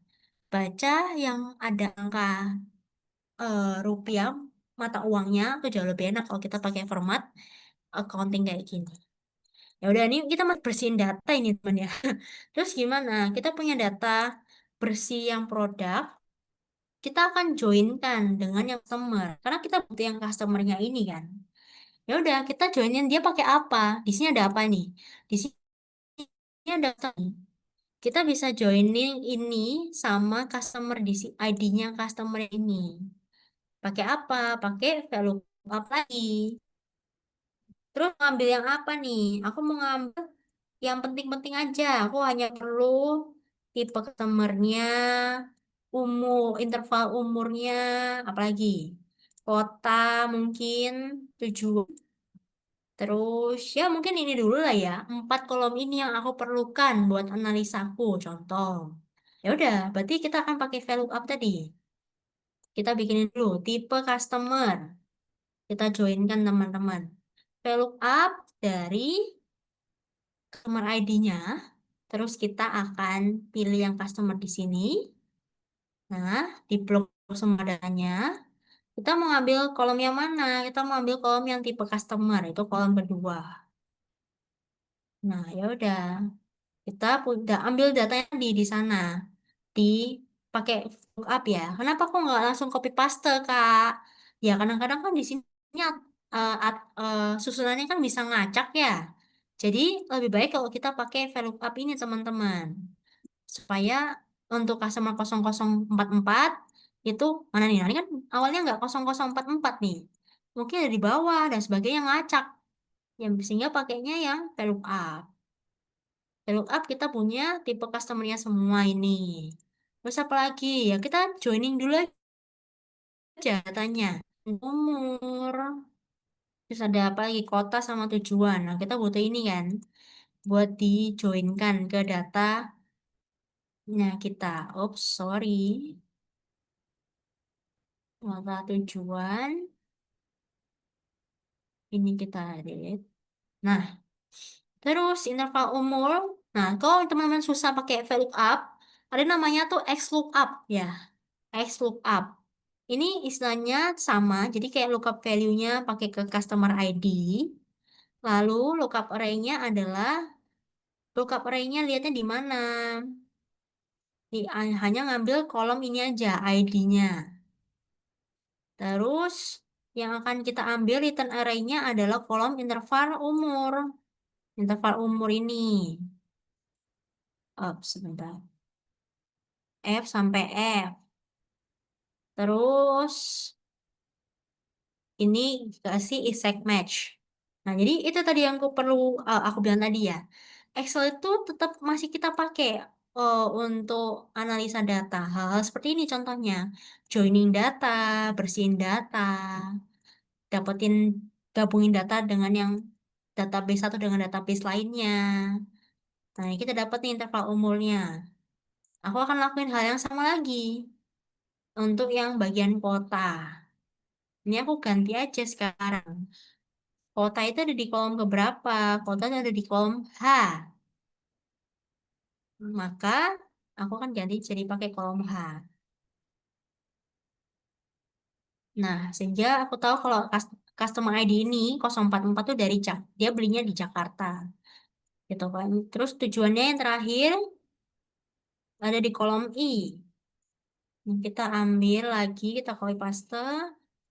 Hanya ambil kolom ke I. Nah, oke, kita sudah merasa bersih datanya. Oh, atau ada masih yang kurang? Ada yang kurang ya Mas Ian ya? Apa? Kalau dilihat, ada interval umur yang aneh. Kenapa kok ada umurnya yang 0 gitu? Kita filter aja nih yang 0. Kenapa? Masa ada orang umurnya 0? Oh ternyata yang interval umurnya 0 ini itu gara-gara tipenya adalah si customer perusahaan ya. Kalau customer perusahaan ya pasti nggak punya umur dong, ya kan? Sehingga supaya nggak rancu kayak gini, mungkin teman-teman bisa tergantung, exclude kan boleh atau dipisahkan. Misalnya kita mau analisa yang mana dulu, individual dulu, boleh. Jadi kita filter lagi, oke kita fokus ke individual dulu ya. Karena kenapa? Individual itu lebih banyak datanya. Coba kita cek. Ya, pakai apa? Pakai count if, boleh. Ada namanya count if, individual sama perusahaan. Kok individual berapa? Banyak. Nah, kita tulis individual. Nah, individual ada 178 data. Sementara kalau kita cek yang perusahaan, itu hanya 117 data. Sehingga karena kita fokusnya tadi adalah ke customer mana gitu ya, kita bisa pisahkan analisanya. Kita analisa dulu yang individual, terus setelah ini kita analisa yang perusahaan tuh boleh. Jadi kita fokus filtering ke individual dulu misalkan. Nah, kita pas copy paste ini taruh misalkan di sini yang sudah benar-benar bersih. Oke, kita sudah punya nih teman-teman datanya yang sudah kita bersihkan. Nah, banyak ya prosesnya ya. Kayak cek apakah angkanya masuk akal, kategorinya konsisten apa enggak. Terus kita gabungin dengan database yang lain. Nah, kayak gitu semua. Itu penting dulu sebelum analisa. Setelahnya, ya udah kita masuk ke tujuannya. Identifikasi kelompok yang bikin. Kita cek nih, kita bikin pivot tabel aja kali ya. Kita insert, kita ambil pivot tabel. Kita taruh misalkan ke sini. Mungkin kita lihat dulu ya. Kalau individual nih, kira-kira yang paling banyak beli itu di interval umur keberapa sih? Nah, kita coba lihat aja di sini. Nah, jadi kayak bikin pivot tabel dari apa interval umur, terus kita kita count ID-nya. Kenapa kok di count? Karena kita mau menghitung eh, rumah terjualnya ada berapa. Itu namanya pakai count, menghitung jumlah, bukan menghitung banyaknya. Jadi kayak count. Terus kayak kayak gini, apakah oke buat kita presentasikan? Tidak boleh ya. Ya boleh sih sebenarnya, tapi kayak akan lebih baik kalau kita pakai visualisasi. Apa nih visualisasi yang tepat untuk ini? Bisa bisa pakai apa? Pie chart ataupun juga bisa pakai bar chart juga boleh. Nah, misalkan yang ini ya, yang mau yang mana dulu? Yang pie chart ya boleh, tapi kalau pie chart nih, kalau aku sih biasain yang bar chart. Kenapa kok aku biasain yang bar chart? Karena biar urutannya kelihatan nih, interval umurnya. Terus setelah itu, nah apa kayak gini langsung langsung kita masukin ke PPT-nya? Jangan, ini nggak jelas. Sehingga kita harus ubah lagi gitu ya. Di sini ada banyak template-nya. Kalau teman-teman malas ngedit-ngedit, bisa pakai di sini. Tapi kalau boleh misalkan kayak field buttonnya kita hapus, legendnya ini kita hapus, terus kayak gini kita hapus, terus apa lagi? Ini judulnya diperjelas. Ini apa maksudnya? eh Persebaran rumah terjual per interval umur customer. Contoh kayak gitu. Terus misalkan kita butuh apa lagi? Ini apakah sudah jelas? Kita tambahin label angkanya. Angkanya ditaruh di luar. Nah, kayak gini. Terus apa lagi? Yang blank ini nggak perlu, ya kan? Yang dari pivot tabelnya kita buang yang blank. Nah, terus apa lagi? Sumbu X, sumbu Y-nya. Kita perjelas. Sumbu Y-nya ini apa? Ini adalah interval umur custom. Y-nya ini apa nih? 060 ini apa nih maksudnya? Kita kasih sumbu Y-nya. Sumbu Y-nya adalah banyaknya rumah terjual. Nah, jelas berarti. Nah, kayak gini kita masukin ke yang reportnya gitu. Kita bisa bilang apa? Oke, kalau kamu nanganin customer individual, sebenarnya kamu bisa lihat nih, paling banyak ternyata customer kita itu dari rentang 36 sampai 45. Mungkin bisa menyasar target target tersebut, menyasar individual yang berumur 36 sampai 45 tahun. Nah, itu contohnya ya. Kenapa? Ya, kita cari lagi lebih dalam. Emangnya yang 36 sampai 45 tahun ini eh, apa yang mereka cari gitu. Bisa difilter lagi, difilter. Jadi kayak main-mainan aja gitu sama datanya. Di cek, di analisa lagi lebih dalam. Oke, kita filter untuk yang interval umurnya 36 sampai 45. Maka sebenarnya belinya apa sih? Nah, kayak gitu gitu. Kalau aku sih ya, daripada pakai filter-filter, aku lebih suka kalau pakai pivot. Jadi aku akan bikin pivot tabel tadi lagi. Aku taruh di sini. Eh, nah, terus kayak misalkan gimana? Misalkan aku fokus ke yang tadi ya, ke orang yang interval umurnya 36 sampai 45 tadi. Aku mau fokus ke sini. Terus aku mau cari apa? Istilahnya orang ini itu sukanya kamar yang gimana sih gitu, rumah yang kayak gimana, jumlah kamarnya mungkin kita kita eksplorasi semuanya ya, kayak literally benar-benar semuanya kita cari. Nah, contohnya kayak oh ternyata tipe customer yang 36 sampai 45 ini suka suka rumah dengan dua dengan dua ini. Misalnya dua kamar tidur, contoh. Atau mungkin bisa cari pakai harganya. Itu juga boleh. Jadi kayak rentang harganya gimana sih yang biasanya dicari, itu juga boleh. Kalau harga ini kan maksudnya kayak gini ya. Bisa kita langsung cari harganya di sini, pakai rata-rata aja. Oke, berarti si customer 36,5 ini itu kebanyakan beli apartemen itu di angka 1,5 miliar nih contohnya. Sehingga kita bisa nih kalau bikin marketing strategi promosi rumah-rumah yang di angka 1,5 ini masih sesuai dengan pendapatan mereka yang umurnya 36 sampai 45 ini kayak gitu. Terus apa lagi? Misalkan mau analisa lagi khusus di sini. Orang 36 sampai 45 ini itu tujuan mereka beli propertinya buat apa sih? Gitu. Oh, mostly ternyata memang buat rumah belinya. Gitu. Sehingga kita bikin lagi kayak eh ininya, chartnya, pakai pie chart kali ini. Ini dapat kita pakai desain sini aja ya. Desain langsung jadi. ada persentasenya. Nah, ini kita akan perbaikin aja kayak persebaran, tujuan, pembelian, properti. Nah, jadi untuk customer yang 36 sampai 45 tahun tadi, mereka mostly belinya tuh di angka rumah, tapi juga banyak yang investasi.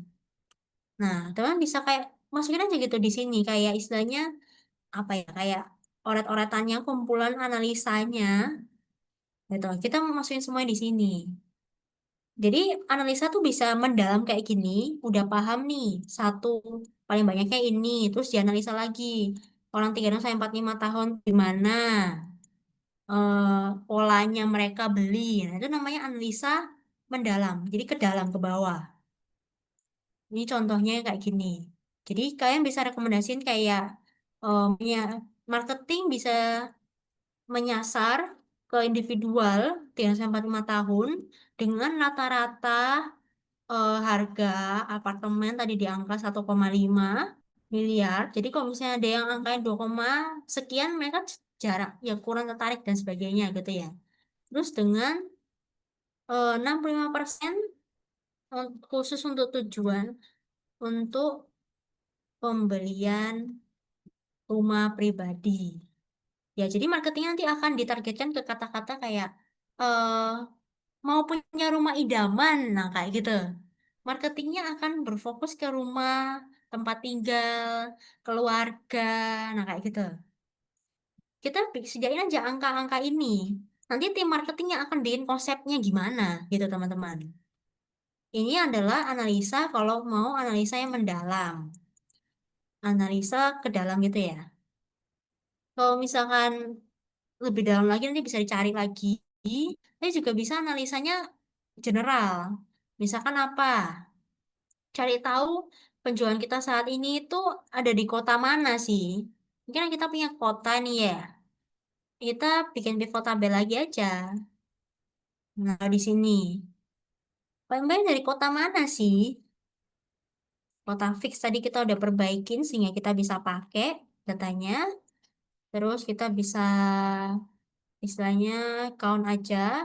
Nah, ternyata paling baik dari kota mana nih? Dari kota Jakarta ya. Nah, ini kan susah dibaca kalau pakai tabel. Jadi kita bikin aja eh chartnya tadi. Pakai apa nih? Nah, nih. Kalau ini tips lagi, ketika kategorinya bentuknya kata-kata kayak gini yang panjang, jangan pakai kolom chart kayak gini. Kenapa? Karena tulisannya akan miring-miring. Nanti masa user kamu lihatnya miring juga nih, jangan. Kita pakainya yang horizontal, teman-teman. Horizontal bar chart. Kita ganti desainnya ini. Sorry, kita buat ulang aja. Nah, ini kita bikin pivot chartnya pakai yang horizontal bar chart kayak gini. Nah, terus apakah ini sudah jelas? Tidak, masih belum jelas. Ya, jadi kita perbaiki kayak tadi. Fill buttonnya dianukin. Terus ini gimana? Biar rapi. Kita sorting, kita urutkan dia. Nah, kita urutkan. Nah, ini kan lebih jelas ya. Orang baca ini langsung ngerti, oke, ternyata Jakarta yang paling banyak asal dari customer kita. Asal customer, asal customer kayak gitu. Asal pembelian customer. Nah, terus apa lagi? Sekali lagi kasih angka-angkanya. Kalau aku selalu pakai data label nih wajib sama yang sumbu X sama sumbu Y. Aku ngerasa itu penting, elemen yang nggak boleh hilang. Banyaknya pembelian properti, dan ini adalah kuota. Ini namanya analisa general. Jadi kayak kita analisa aja ke variabel-variabel yang ada ini. Oh ternyata asal banyak customer kita tuh banyaknya dari Jakarta. Mungkin boleh lah kalau mau ngelakuin marketing offline gitu ya. Bisa nih ke yang Jakarta. Nah contohnya kayak gitu. Bisa berfokus marketing secara offline dapat dilakukan di Jakarta, di mana berdasarkan data historis pemberian terbanyak berasal dari customer dari Jakarta. Nah, itu tuh analisa yang sederhana ya teman-teman ya, yang barusan kita lakuin. Nah, kayak analisa kayak gini tuh, semakin dalam teman-teman lakuin, itu semakin bagus. Jadi ya tadi, kalau udah ngerti nih, oke kelompoknya adalah 36 sampai 45. Kalau mau lakuin marketing offline, lebih baik ke nyasar customer-customer di Jakarta. Nah, kayak gitu-gitu.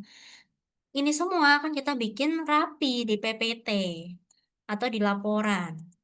Itu pun ada strukturnya, kayak nggak boleh banyak kata-kata, tapi kayak banyakin grafik-grafik, foto, dan sebagainya. Gitu. Nah, jadi itu sekilas untuk analisa data teman-teman. Em, nah, mungkin maaf ya kalau misalnya sepertinya dirasa kecepatan karena kita kayak mesti ini apa namanya terbatas waktunya. Dan ini pun teman-teman dari individual tadi bisa teman-teman menyasar ke yang perusahaan tadi. Bisa juga di analisa tersendiri gitu. Kalau tipe customer yang perusahaan gimana? Mereka sukanya yang tipe apa kayak gitu. Bahkan bisa dianalisa loh kayak bulannya. Biasanya orang-orang tuh pada beli di kapan bulannya. Itu juga di pivot tabel lagi. Nah, jadi itu ini sebenarnya kelihatannya sederhana, tapi ini adalah proses data analis tadi. Mulai dari kita kumpulin data, udah data-datanya nih dua, kita perbaiki datanya, kita joining datanya, terus udah dirasa bersih, kita analisa. Ini pun analisanya benar-benar eksplorasi berbagai hal, teman-teman. Nggak bisa sekali langsung oke gitu, nggak bisa. Ini makan waktu juga. Sampai akhirnya udah dirasa oke nih kita kumpulin semuanya, kita bikin PowerPoint kita, alur presentasinya kita. Nah, itu mau sedikit hands on dari aku. Mungkin kita buka sesi pertanyaan jawab lagi ya. Buat tanya, tanya-tanya. Waduh, maaf banget nih kalau ada yang eh iya, jaringan, maaf banget. Mungkin kalau misalnya ada pertanyaan, boleh aku bisa ulang lagi analisa bagian mana yang teman-teman sekiranya diperluin. Di sini aku lihat ada yang kayak, Kak Anissa, Kak, boleh ulang VLOOKUP-nya? Boleh. Di bagian mana nih yang perlu aku ulang VLOOKUP-nya? Mungkin boleh dikasih tahu ya Kak Anissa. Biar aku ulang sekali lagi. Maaf banget buat Kak Vio dan Kak Nugroho, kalau misalnya ada jaringanku yang patah-patah. Dan ini ada dari Kak Raden yang raise hand. Boleh dipersilakan kalau mau tanya. Oke, oke Mbak. Apakah suara saya terdengar? Sudah terdengar dengan jelas. Oke, terima kasih. Oke, untuk yang pertamanya kan mengenai analisis data.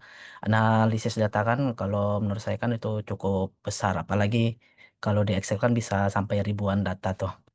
Nah, uh, saya kan sudah bekerja nih di bagian audit yang dimana dalam menganalisis laporan keuangan juga butuh untuk menganalisis data tersebut, apakah data tersebut sesuai atau tidak. Nah, maka dari itu saya setuju sama Mbak tadi, lebih lebih baik lebih prefer ke pivot table karena di pivot table juga kan kita bisa mengetahui bagian mana data yang bisa kita peroleh tersebut.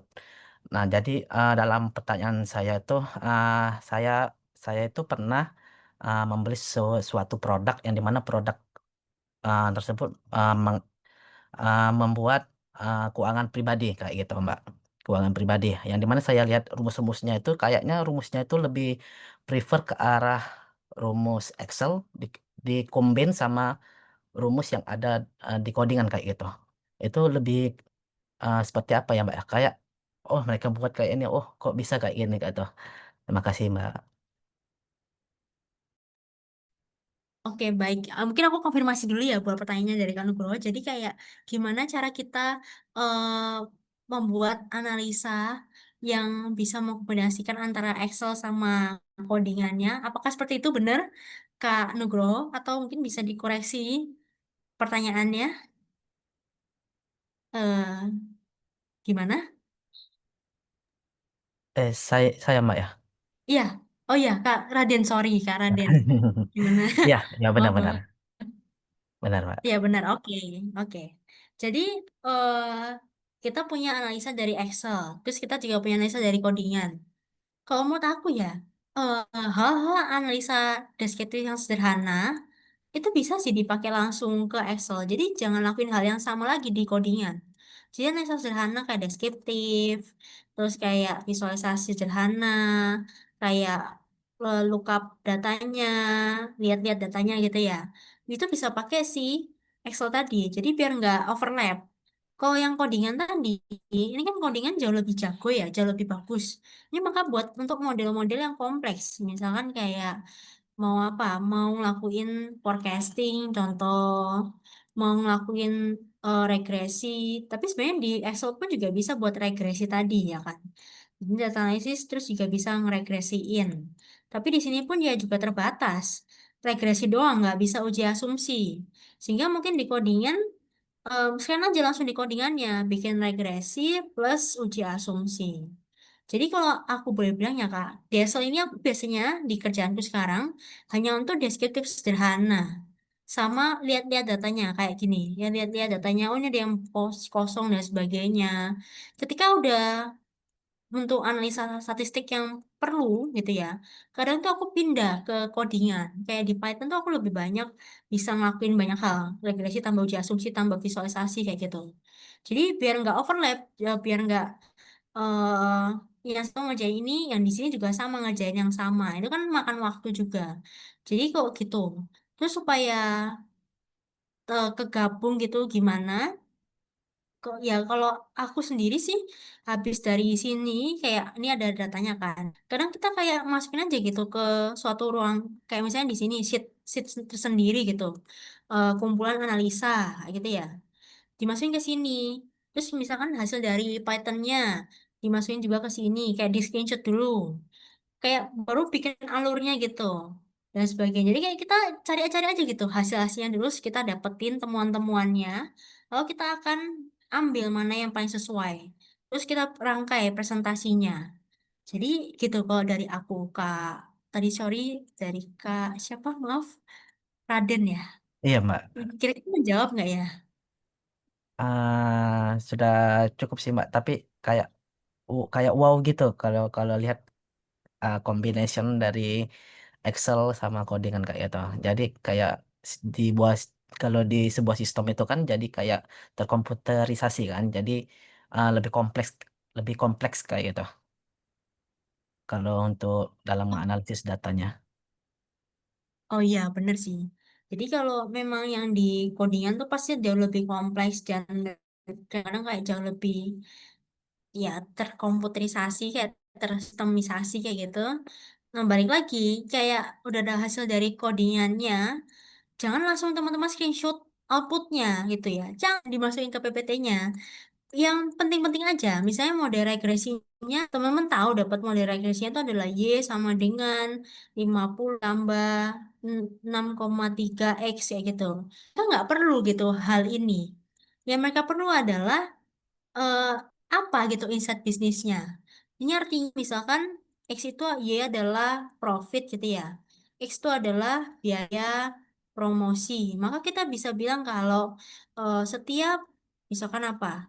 Satu kali 1 juta, misalnya 1 juta biaya promosi yang dikeluarkan, maka akan berimpact pada, maka akan menambah, maka ah, maka akan menambah profit sebesar, nah berapa tuh, 6,3 juta. Nah mereka tuh butuh yang kayak gini gitu interpretasinya. Jadi sebenarnya bukan yang kayak hasil kompleksnya gimana, regresinya pakai XMSE dan sebagainya keren-kerenan itu bukan, tapi lebih ke insight bisnisnya apa nih yang diperlukan ketika presentasi nanti. Jadi gitu sih Kak. Meskipun di codingan pun hasilnya kayak sangat sistematis dan sangat komputerisasi, gimana cara kita mengkomunikasikan hasilnya itu yang penting.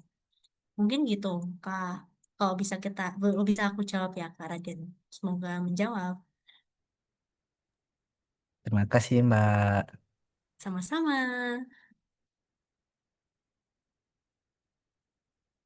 buat materi filenya apakah boleh minta? Boleh. Mungkin sekarang aja kali ya. Ini aku save, aku kirimin di sini sambil nunggu pertanyaan lagi dari teman-teman semuanya. Dipersilahkan. Selagi kita masih ada waktu loh. Sampai ya kalau misalnya nggak pertanyaan lagi kita akan tutup nih teman-teman. Nah, sebentar aku save dulu dan kirim filenya. Ada yang mau bertanya lagi? Apapun dipersilahkan. Permisi Kak, Mbak, jadi izin nulis tanya lagi. susah nggak? Gitu. Izin tanya lagi Nggak Mbak. ada lagi. Oh, boleh, silakan. Silakan, Oke, Kak. oke. Jadi kan selain ini kan kita full belajar Excel. Nah, jadi bagaimana nih Kak untuk bagi misalnya dari kami nih sebagai pemula untuk belajar coding kayak mana itu? Apakah harus bisa bahasa Inggris atau lebih prefer lebih kemana kayak gitu? Oke, oke. Terima kasih banyak. Jadi, kita coba, aku share screen dulu. Sebentar. Aku buat di Excel nih ya. Gimana step by stepnya ya. Jadi tadi di Excel, harapannya teman-teman bisa tahu formula dasar dulu. Kayak apa? Kayak min, max, sum, terus count, kayak gitu. Sum, count, hal-hal yang kayak formula statistik dasar kayak gini-gini. Terus kalau udah ya meningkat formula yang eh, tingkat tingkatan medium gitu, kayak apa? If, lookup tadi, VLOOKUP, terus kayak pivot tabel. Terus nanti kalau misalnya jauh lebih dalam lagi, bisa coba belajar yang AdIns data analysis tadi. Terus juga belajar yang kayak visualisasi data pakai grafik. Nah, jadi itu kalau di Excel mostly ya kayak gini sih, Kak. eh Terus kayak banyak fitur-fitur di Excel kayak remove duplicates, conditional formatting. Nah, itu kalau di Excel.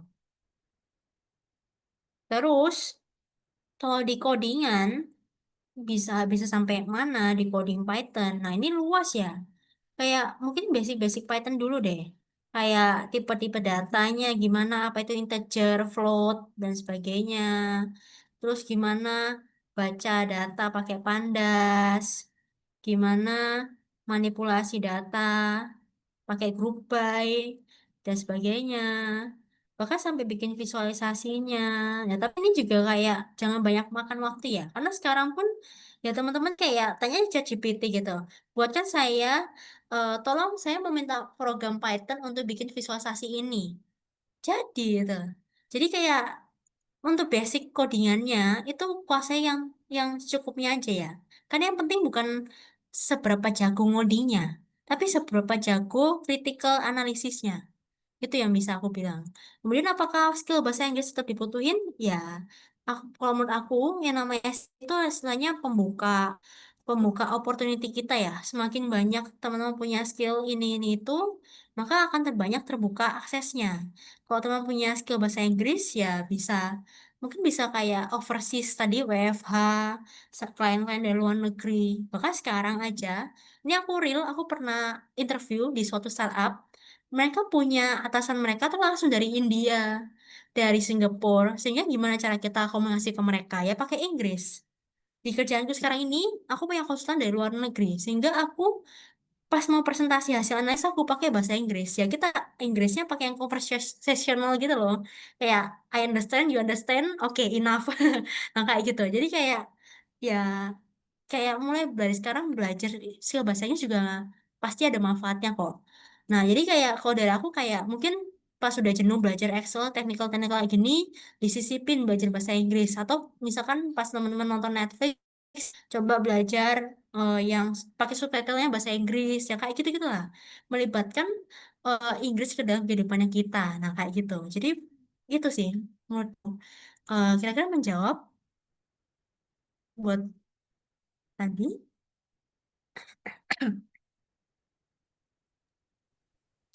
ada dari Kak Yanto kalau bahasa Jepang bisa nggak Kak? Ya nggak apa-apa. Jadi tadi ya karena bahasa Inggris itu sebenarnya karena universal sehingga dari klien manapun tuh kayak bisa. Tapi kalau teman-teman nggak menutup kemungkinan kan punya klien dari Jepang gitu, analisa data pakai datanya dari Jepang. Jadi tetap skill yang oke kok. Yang penting terus nambah dan terus belajar. Itu dari aku sih teman-teman. Terus tadi ada yang pertanyaan terakhir kali ya dari Kak Teguh. Mungkin boleh on cam dan on mic dipersilakan. Baik, terima kasih atas kesempatannya. Mungkin mohon maaf sebelumnya belum bisa on cam ya. Eh, saya izin bertanya mengenai Excel tadi. Yang tadi itu kan kita meng-screening data ya gitu, kayak apa meng-cleaning data. Apakah ada kayak template khusus gitu buat buat membersihkan data?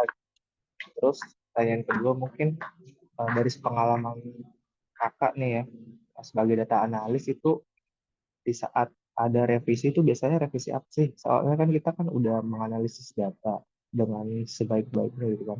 Kira-kira revisinya seperti apa sih Kak? Oke, terima kasih banyak Kak Teguh. Jadi ada dua pertanyaan nih teman-teman dari teman kita Kak Teguh. Pertama, apakah cleaning data itu ada template-nya? Jujurly itu nggak ada template-nya sih. Jujur ini hasil dari jam belajar belajar juga jam jam terbang belajar dan analisa data. Jadi kayak awalnya aku ngira cleaning data ya udah sebatas duplikasi aja. Terus misalkan apa? Missing value gitu.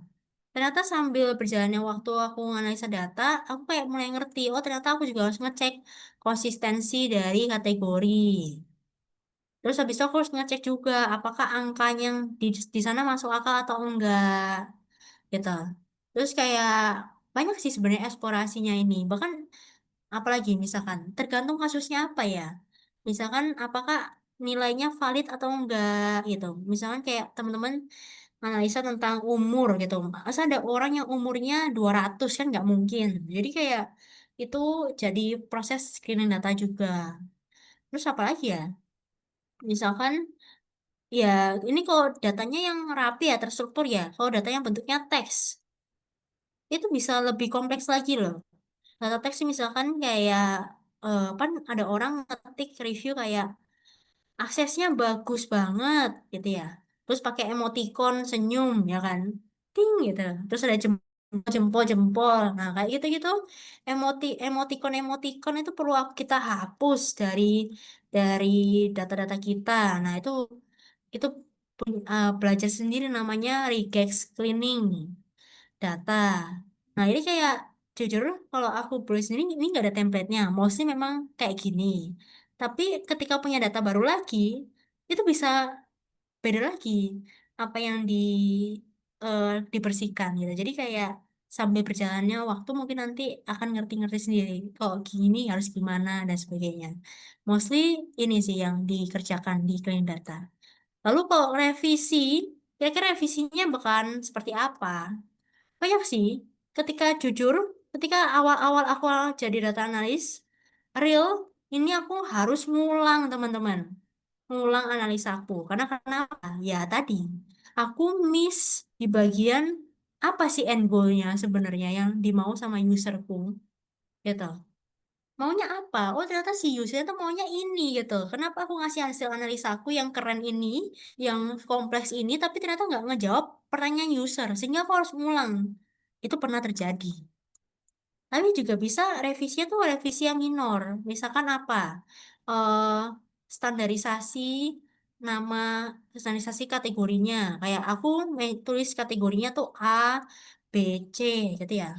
Padahal secara perusahaan itu harusnya AA, BB, CC. Nah kayak gitu. Revisi-revisi minor itu bisa. Atau yang terakhir, yang ketiga, si user kita tuh kasih tambahan data baru lagi. Tambahan data baru. Coba dong dianalisa kalau ini kita pakai ini gimana gitu. Jadi mereka minta kita buat analisa lagi lebih dalam. Udah ada analisa saat ini ditambahin lagi gitu. Gimana? Apakah bisa mendapatkan hasil yang kita mau? Jadi itu sih. Aku pernah ngerasain yang namanya ngulang. Aku pernah yang ngerasain revisi minor aja kayak gini. Ini gampang kok revisi minor ini kan udah jadi hasilnya. Atau yang ini nih, ini analisa lagi lebih dalam lagi.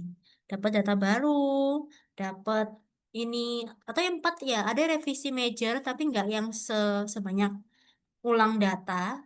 Ini ya, kayak misalkan bagian ini. Kita bilang angkanya itu misalkan di angka 5,6 gitu ya. Si usernya bilang, enggak kok biasanya di angka 8. Kamu nggak salah, ta? Nah, itu. Maka kita akan coba cross-check lagi ke data yang kita punya. Kok bisa ya dia dapat angka 8 ini dari mana gitu. Apakah memang kayak gitu? Nah, ini ada revisi major yang kayak kita perlu cross-check lagi sih di datanya kita. Kalau misalnya memang kita ada yang salah analisanya, kita harus menyamakan persepsi dan konsepnya dengan yang dimau sama user gitu. Jadi itu contoh-contoh revisi yang aku alami sendiri gitu. Semoga menjawab ya. Apakah sudah menjawab mungkin untuk tadi pertanyaannya? Sudah dijawab, Kak. Mungkin ada pertanyaan yang nyambung ya. Berarti di saat pengumpulan data berarti tidak ada format khusus gitu ya, Kak. Jadi datanya bisa berbeda gitu ya.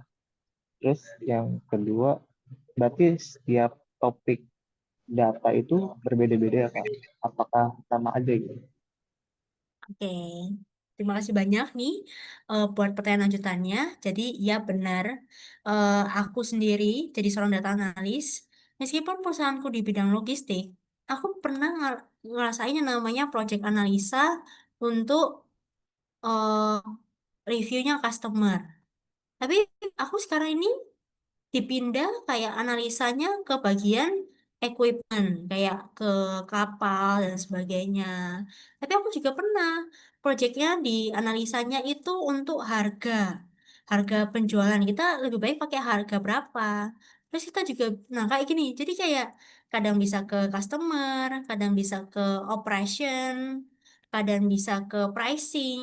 Nah, data analis itu akan membantu apapun semua problem yang ada di perusahaan tersebut gitu. Usernya butuh apa, ya kita akan sediakan analisanya. Jadi sekali lagi, masing-masing data ini punya kriteria karakteristik yang berbeda. Jadi perlu belajar lagi, pahami lagi business knowledge-nya lagi.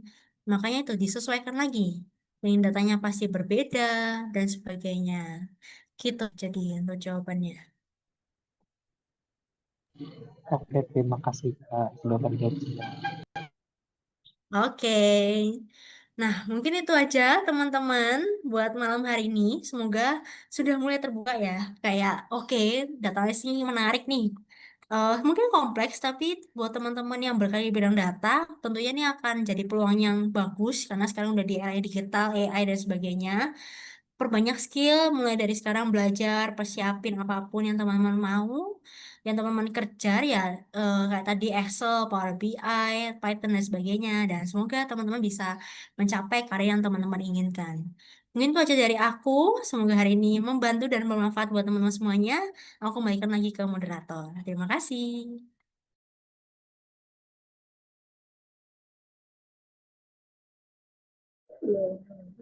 Wah, terima kasih banyak Kak Fania atas pemaparan materinya yang luar biasa ini. Dan juga pastinya teman-teman yang semangatnya malam ini juga sangat luar biasa. Semoga malam ini kita dapat insight-insight baru dari Kak Fania tentang data analysis itu seperti apa gitu ya. Dan buat teman-teman, jangan lupa buat story dan tag IG kita, yaitu kompeten.idn, Smart Counting Academy, Talenta Skill, Desa Pajak Inspira, Sekolah Pajak.id, Aksademi, dan tes kerja. Nanti kita repost. Dan karena waktu semakin malam, kami ucapkan terima kasih sekali lagi buat teman-teman atas antusiasnya dan juga buat Kak Fania yang sudah meluangkan waktunya untuk kita semua tentunya. Oke, teman-teman, semoga kita bisa bertemu di lain waktu ya. Dan jangan lupa untuk mengisi link absensinya karena linknya tidak akan dikirim di grup. Dan baik, kita cukupkan sampai di sini. Mohon maaf bila terdapat hal-hal yang kurang berkenan. Sekian, wassalamualaikum warahmatullahi wabarakatuh. Selamat malam teman-teman semuanya. Terima kasih banyak. Thank you, Mbak. Sama.